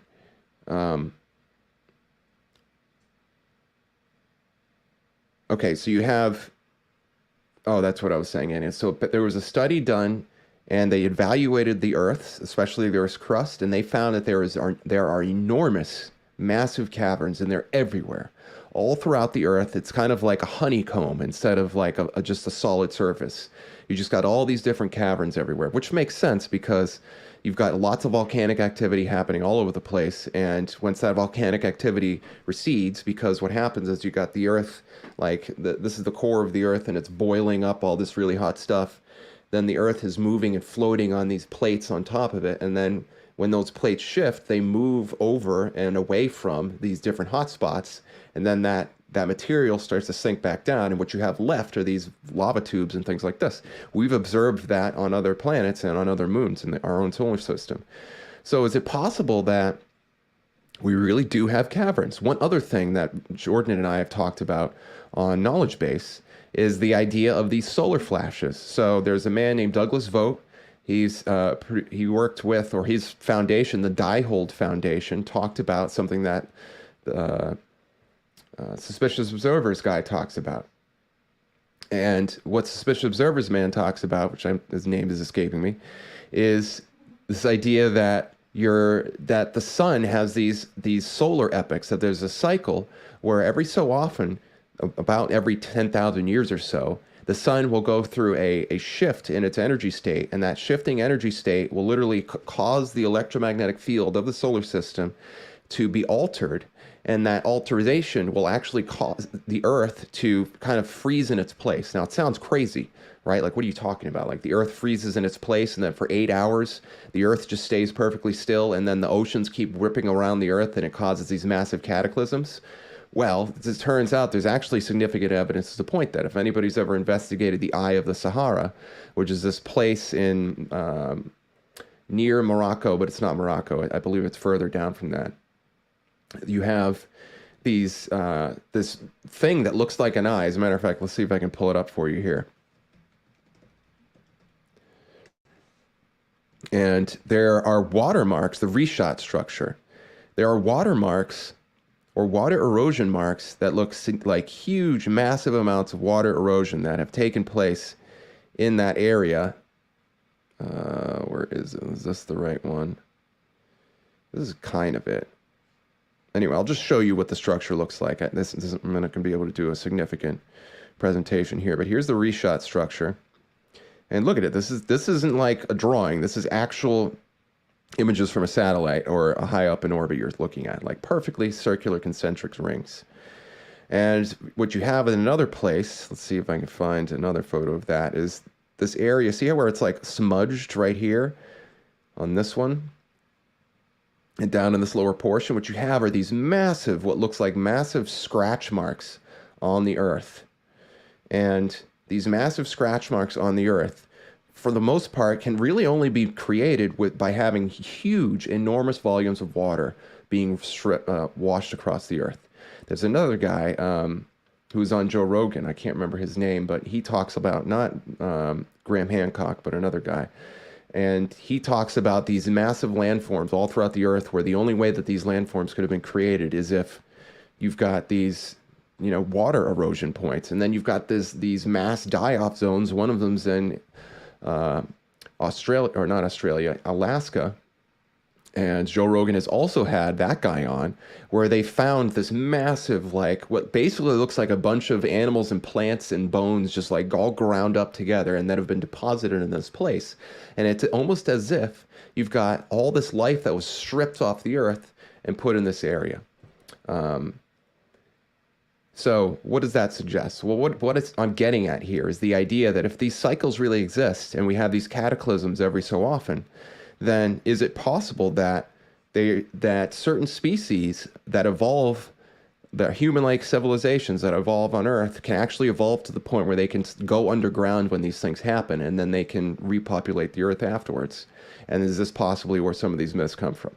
And I know it's a crazy rant and all that kind of stuff, but my one thing that I think might be happening is that the globalists absolutely know about these cycles, and they're trying to make sure that on the other side of this cycle that's coming up, which Douglas Vogt proposed that in 2042, 46, there's going to be another one of these flash events. And, they want to own the world on the other side of us. And my personal theory is that part of the reason the White Hats are so motivated is because they know this is coming, and they want to wake the world up so that we can all work together to prevent basically a mass extinction event on the Earth, which is totally possible. So anyway, crazy stuff. But I think what the cabal might be doing is getting ready through articles like the Harvard extraterrestrial study to kind of leverage this long-standing narrative that they've been seeding in our culture, which is that there might be extraterrestrials. There's these weird technology that we've just recently acknowledged with the tic-tac-toe sightings and things like this. They've had congressional hearings about extraterrestrials that have been supposedly discovered. They have biologics. They have extraterrestrial craft that was supposedly discovered. And maybe that's part of what's happening here. And the one last thing I'll say on this is that some people believe that these are actually fallen angels. That's what Tucker Carlson believes, that these are the Nephilim, the angels that fell from heaven onto earth, that had, what is the phrase?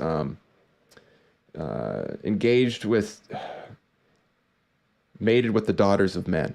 And so you've got these like alien human hybrids or angel human hybrids that have been populating the Earth, and possibly the elite are these, these hybrids. I don't know, but my point is there's a lot of significant evidence to suggest something crazy like this might be happening. Now, me personally, do I think it's angels or aliens? I don't know what it is. You can call it whatever you want. All I know is that something is going down. It's some weird evidence that we have is out there that these things might be happening. And I'm pretty darn sure Trump and the White Hats know about it, because what did our favorite military insider talk about when he was asked about Roswell? So there you go. All right. So hopefully you guys found that rant rather interesting. Let me finish getting through the articles we have for today. Where is, oh yeah, because I read that one. All right, so this one, I'm not going to have as much time to go over it as I wanted to, but I wanted to speak to this because I have been talking about the fact that the guy in the White House is not really Joe Biden for a long time. As soon as I saw the campaign in 2020 start, I was like, something's not right about this guy. So, as a lot of you have maybe heard me mention before, I'm what's called a super recognizer. So a super recognizer is somebody who has the ability to recognize faces really well. I have a very good ability to recognize faces. It's funny, I can't remember names to save my life, but I can recognize faces pretty well, and I'll remember your face forever, but I might forget your name next week. So there's a test you can take that will determine if you have one of the super recognizer ability. I took it and it said I was a super recognizer. Does that mean I'm special and you should give me money or anything? No, I'm just saying that, as a way to build up my, argument for Joe Biden here. So when I saw Joe Biden, the guy that's currently being called Joe Biden, claimed to be Joe Biden, I knew something was off. I also know there's a lot of research to explain this, that we have body doubles. For most of human history, popular leaders have had doubles of them to, act as doppelgangers to distract potential would-be assassins, to deal with all sorts of situations. And I definitely, without a doubt, think if the cabal is willing to lie to us about all the different things they're willing to lie to us, why wouldn't they lie to us about the fact that the real Joe Biden died or maybe is not available for whatever reason, and they're going to use his image that they've been building up over the past 40 years to do what they need to do in their globalist agenda? I definitely think that's possible. So here we go. Let's read a little bit of this. This picture right away should immediately kind of suggest some things. Now, interestingly enough, when I look at this, it's just like so glaringly obvious that, some of these folks are not the same people. Like this guy here, it's probably not the same guy, or they've given him plastic surgery, or he wears a mask, and that mask has changed in some degree. So it might be the same person, or it might be a bunch of different people. I don't know. I do know that when Hillary Clinton and Trump were competing for the White House in 2016, that there was several incidents where Hillary had that like weird skiz out event where she like almost collapsed in front of the van, which personally I think might be evidence of like MK Ultra type programming. Because remember, a lot of these military or these cabal insiders say that all of the members of the cabal, especially at higher levels, go through this MK Ultra programming. And sometimes the programming just doesn't work. A lot of times you need a checkup from your nut gut, meaning that you got to go in every once in a while and you got to have somebody help tune up the programming. And it's not pleasant. We'll just put it that way. So here we have a picture of the authentic Joe Biden. In my opinion, this guy on the left, this is the real Joe Biden. If you notice the similarity, who does he look like? He looks like Hunter Biden, right? A portion of it anyway. Now, it's not perfect, of course, because the son doesn't always look exactly like the father, but it doesn't look like this thing here. Now, this is one of the worst pictures I've ever seen. There was an article in 2020 of a plastic surgeon who assessed the new Joe Biden, I'll put it that way, and he said that there definitely appeared to be evidence of plastic surgery. So at the very least, there's some kind of plastic surgery that has happened, most likely. Now, most of you guys have seen a lot of this stuff, so I'm not going to spend too long going over all of these nuanced details. Let's see. So here, the original Joe Biden had definitive features. First of all, just from behavior, the original Joe Biden, he as I've said before, he was way sharper than this guy is right now. Like he could sling cons with the best of them. I mean, look at that. Remember that clip of him bragging about the Burisma thing? I mean, he had that audience like kind of within his hand, as he had the audience there listening to his every word because he knew how to politic. Think about it. If you're the cabal and you're trying to get basically expert con men to deceive the people so that they can, do all sorts of things, you gotta have a guy who can really sling some lies and manipulation when you need it to be. And the original Joe Biden seemed to have that. This guy right now, he can barely string a sentence together. Secondly, look, there's definitive facial differences. This guy's chin here, and that's an authentic chin in the sense that there's no weird chin implants. Have you ever seen anybody with chin implants before or butt implants? Do a Google search if you're brave enough to search for butt implants, and you'll see there's certain positions where it kind of looks like a real butt. But then there's other positions where it's like you can clearly see that there's something in there. There's like a silicone implant or something like that. And I think that's what this ball sack chin, as they've referred to it, looks like. So there's that photo here. This is another good one. You've got a bunch of different photos. So you have the original Joe Biden here on the left. You've got this other character here on the right. I believe this is from the 2020 debates. This is not the original Joe Biden. But then you've got this other guy. So it seems like there are different Joe Bidens out there. I don't know if there actually are or not. Maybe it's the same mask. Maybe it's a different mask on a same mask on a different person. I'm not quite sure. Let's see. Let me see if I can get this one. If this is the one I think it is, I want to look at it.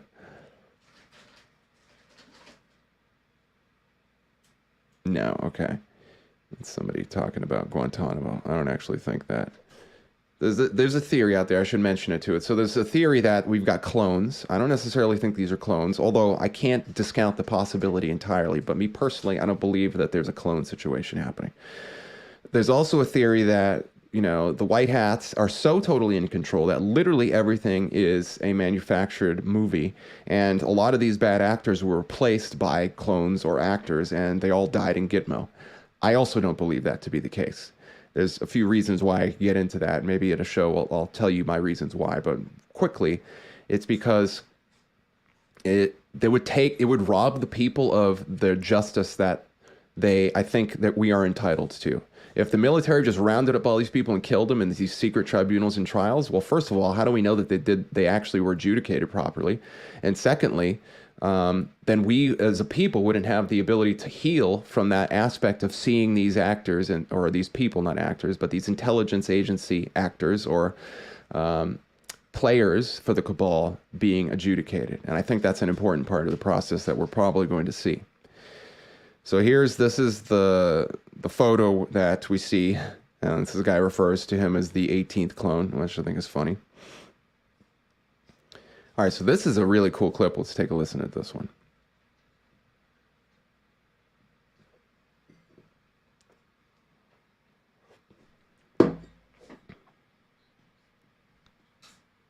Hold on, I don't think you guys are getting sound. I just got a message about the sound. So let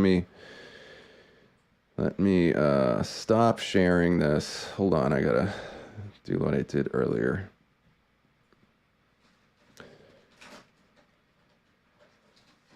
Let me share this here. Thankfully, I saw that message.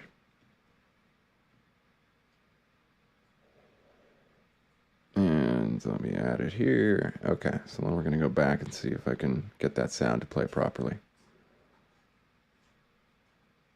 All right, here we go. Just look at Joe Biden throughout the years. Look how different. Like Rob, look at that guy compared to that. Are you kidding? Guys, don't lie to yourself. That does not look like the same guy. And there was one when he was on the plane with John Kirby. His chin, it was a double chin. Then he has a different chin than that one. The nut chin. The nut chin, the Balchinian. It just looks like, I understand people age and they get different faces, but this is ridiculous. This is just. I don't know for a fact what's going on. But what I do know is that when I interviewed the former chief disguise officer of the CIA, she specifically told me that they made these masks so good, this is 30 years ago, that it fooled the leader of the free world, George Bush Sr. Okay, so there you go. So that's an interesting clip because what it does is it demonstrate that we do have this sophisticated technology. I mean, if they can just think about Hollywood, like look at all the crazy stuff that Hollywood can do. I'm not even talking about CGI. You know, I'm just talking about, masks and latex and all these different things. They can make somebody look like an alien, or they can make somebody look like somebody else. Clearly, the intelligence apparatus has to have something like that. Okay, so here we go. This is, I can't remember this clip. Let's go ahead and play this one. Oh, this is just funny. I'll just play it. One of these things is not like the others. One of these things doesn't belong. Can you tell which thing is not like the other by the time I finish this song?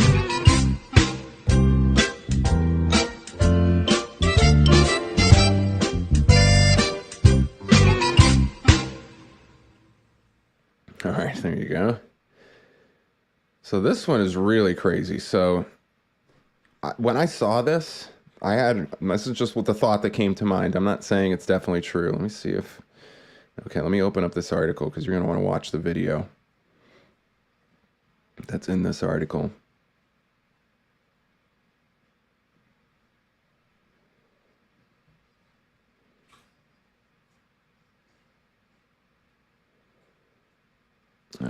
Hopefully it loads up here.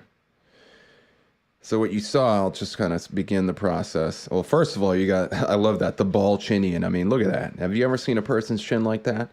No. Remember the guy that, there was a plastic surgeon who reviewed Biden's face, and he said that Biden definitively had some type of plastic surgery, according to him. And I think that that is a credible claim. Okay, so this. Now, before I play this, I want you to keep in mind, yes, well, I'll say what's the obvious. Is this a deep fake? It is absolutely possible to be a deep fake. We cannot discount the fact that the evidence we're seeing before us might in some way be manipulated, so I fully acknowledge that, and I account for that. Assuming it is not a deep fake, then ask yourself, how articulate is the clip that we're about to see, and how articulate and with it and mentally present is the guy that's often cited on the news as Joe Biden? The difference is pretty palpable. I would not be surprised. And I also, I wish I had a picture, but the way that this person is sitting in their chair, it reminds me of somebody else that I'll mention as soon as the clip is being played. But I want you to watch it and ask yourself, like, who is this person? Can you potentially intuit who this might actually be playing Joe Biden right now? Here we go. Is that you have to right the market a little bit here. And the market is that if you have all of the tax breaks, essentially all the tax breaks, all of the benefits flowing to the top 1/10 of 1%, there's never been as great a concentration of wealth, including going back to the Great Depression. Right. Ever. And so one of the things that worries me most about that, John, is not just... Okay, so first of all, I'm going to just mute it and then play the clip a bunch of times so you guys can see. So do you see the obvious part? Look at his neck. His neck looks crazy. Like, there's literally like two different tones. You got the white man tone of Joe Biden, and then you've got, you know, you got like some seriously dark skin right there. Like, I'm like, my father's full Dominican, full blood Dominican, right? So he gets pretty dark, and that's as dark as my father's skin. So what's that all about? All right. Also notice the way it moves. This is not, so you might be saying, oh, well, Justin, this is just some video artifact, which does happen occasionally. Because of the video compression that we have in the modern age, you have sometimes what the video compression systems will actually do is they'll scan a video, and places in the video where there's no changing happen, it'll actually create a kind of static pixelization because there's no change happening. So they don't have to expend resources to transmit that portion of the video. They just tell your computer, hey, that part of the video hasn't changed, don't worry about it. And that's why sometimes when you're watching a movie, it's almost like they took a piece of the video in one area and they overlaid it on top of a moving piece of video in another area. That's the compression artifact that you're seeing when that happens. I don't think that's happening here. I think what you have happening here is, I believe, genuinely, at least in the video, that this face is, and his neck there is actually potentially real. So what do you have happening here? Well, you've got two different things. I think it's either first of all, I've seen deep fakes, like really good deep fakes before. And I don't necessarily know if this is a deep fake. It could be a mix. It could be augmented reality. So what you could have here is you could have somebody wearing like what effectively amounts to like a green screen mask, and then the face of Joe Biden is being put on in post. That might be happening. And there might be a skin tone differential between the actual face that's applied in post-production and the person who's actually wearing the mask, and that's what you see down here in the bottom of their throat. Or it could be just a straight-up mask. It could be a mask that's just so incredibly good that that's the actual person's real face, and then you've got some kind of, I don't know, silicone skin or something like that that's being put on there. I'm not quite sure. My personal theory on this is that it's both. You've got a legitimate mask, but it's in some post-production, it's being put on the person's face. Now, if I had the time, I would have tried to find the original clip of this, because if this interview is in front of normal people, then it's probably not some type of post-production mask, unless everybody in the studio at that time is in on it, because it looks like there's people behind him. So he might be at some kind of campaign event or something like that. That's what I was thinking, crystal clear. She just said, is there AI mask? Is that the one with the two-tone neck skin? PJ asks. Yes. Yeah, I think that's definitely a mask. Now, I'm going to play the video again. I want you to think about yourself. I'm going to give you guys a hint. Think to yourself. I'm going to give you a hint. How articulate is this man who is playing Joe Biden? And do you know any other people who used to be presidents that used to be that articulate? Hold on one second. Let me turn the volume on. Bada bing. Okay. You have to right the market a little bit here. And the market is that if you have all of the tax breaks, essentially all the tax breaks, all of the benefits flowing to the top 1/10 of 1%, there's never been as great a concentration of wealth, including going back to the Great Depression. Right. Ever. And so one of the things that worries me most about that, John, is not just... Okay. I'll give you 3 guesses, and they all start with O and last name B. So I think that this might be Barack Obama. Exactly. The skin tone looks similar. The other thing I'm good at, because I have, like I said, I'm good with faces. I can also detect mannerisms really well. Like everybody has a very signature way that they hold their body, or the way that they look up when they're thinking about things, the way that they talk, the way that I mean, everybody has a very signature behavioral profile that they have. And, you know, there are investigators and people who've talked about this, so I'm not just pulling this out of my ass. My personal theory right now is that this is actually Barack Hussein Obama who's wearing some kind of Joe Biden mask, because the skin tone looks the same, the slouching and the way that he sits looks the same, he's highly articulate just like Barack Obama. And let's face it, I mean, you know, wouldn't you do that if you were the cabal? You've got like this guy, Barack Obama, who's like an absolute killer, all-star, you know, con man who worked with the much better version of Joe Biden for 8 years back in the day. And now the original Joe Biden, for whatever reason, isn't around anymore, and he can't make his guest appearances. So you just slap on some kind of a mask, and you got, yeah, exactly. You got his thing going on. So PJ says BO had to come out of the basement in his sweatpants and speak into their earpiece. Yeah, exactly. So, you know, is that really the case here? I don't know, guys. I'm not claiming to have perfect knowledge of this thing. I'm just doing what any researcher would do, which is try to ask, like, what the heck's going on here? So, I'm trying to think. I don't think there's any other thing. There's a couple other segments of this article that I want to show you guys. So here we go. Here's one. Fellow Americans, you deserve the truth, and I know you can handle it. Oh, this is a 7-minute clip. Okay. My name is Jonna Mendez, and I was chief of disguise at the CIA clip that we were talking about. One of the things that was going... I'll let you guys watch this. I'm going to put, again, you can go to vigilant.news, and you can see the show links from today.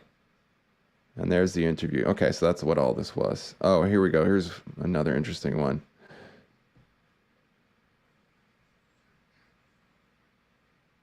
It's a guy putting on these masks.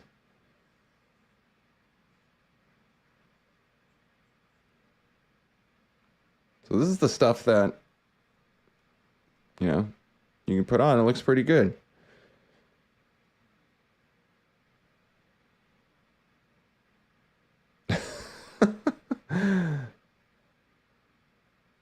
Let's scare the hell out of that guy. All right, so there you go. So that's good enough. You guys got it. All right, let's see. I have one last article for you guys, and then I'll jet. So something pretty tragic happened. Oh, here, let me check the chat real quick. I was watching on YouTube, and I thought, what comments is he reading? But then I realized it was here on Rumble. Well, welcome.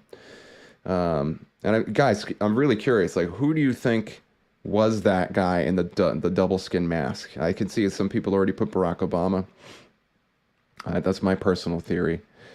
So let me know. I'm curious what you guys think. And I'm also curious, like, because like I said, a few years ago when I was talking about this stuff, you know, it was not, most people just thought I was nuts. But now as time has gone on, it's becoming a lot more obvious that something weird is happening with this guy. Have you seen this popularity, the popularity of this theory increasing? Let me know. So unfortunately, an Australian girl recently died for not being vaccinated. This girl right here, I won't play the video because it's kind of sad, but There's a girl, R.I.P. beautiful Dazzle. My deepest condolences to her family. Heaven gained a beautiful angel. Dazzle, you'll never be forgotten. An inspiration to everyone you ever met. God bless your parents that they were by your side. And what ended up happening is she needed a lung transplant to help fight her leukemia, but unfortunately, she was denied the lung transplant by the Australian government because she didn't have a COVID vaccine. Give me a break. What total nonsense. So so there you go. All right, everybody. Well, don't forget to get yourself some algae oil from Ascent Nutrition. Remember, you can use Awake10 for 10% off. You can also sign up for 10% off for a subscription and free shipping when you use subscriptions.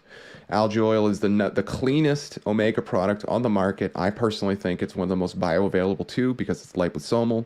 And they put a lemon oil in there so it doesn't taste like fish oil or anything like that. It actually tastes pretty good. And the cool thing is you can put it on your skin. So this stuff, you know, if you've ever heard of the benefits of vitamin E on skin, whether it's helping with acne or scars or all these other different things, you can literally use this on your skin to rejuvenate your skin. Personally, I think if you're a woman and you're putting makeup on your body and your skin, then you should probably consider using this because it'll help rejuvenate your skin from all the toxins that are in modern day makeup, which I'm sure, ladies, I don't have to tell you, there's a lot of toxins in there. So with that, don't forget to check out wethemedia.substack.com. We'll have more cool stuff being posted there. And likely, I'm not sure when, but well, as soon as I can possibly make it happen. Also, don't forget to check out the Vigilant News Substack, vigilantnews.substack.com. You can also find it by going to vigilant.news. And, oh, one last thing. So we've got the book of the month, and that is Secret Societies and Subversive Movements by Nesta H. Webster. This book is fantastic. Out of all the books about Freemasons, this might be one of the best. It came out in the early 1900s, so it was like 1910, 1915, something like that. And it's continued to be referenced today as like the seminal work on this subject. So I strongly suggest you read it. When you purchase the book from the link in our description, you'll give us a little bit of support as well because it's an Amazon affiliate link or associates link.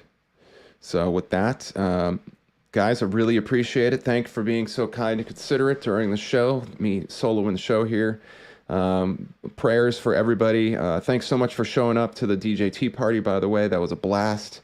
We had a really good time. We played an awesome game, and I think you guys would have loved it. And we'll probably have more events like that here soon coming up.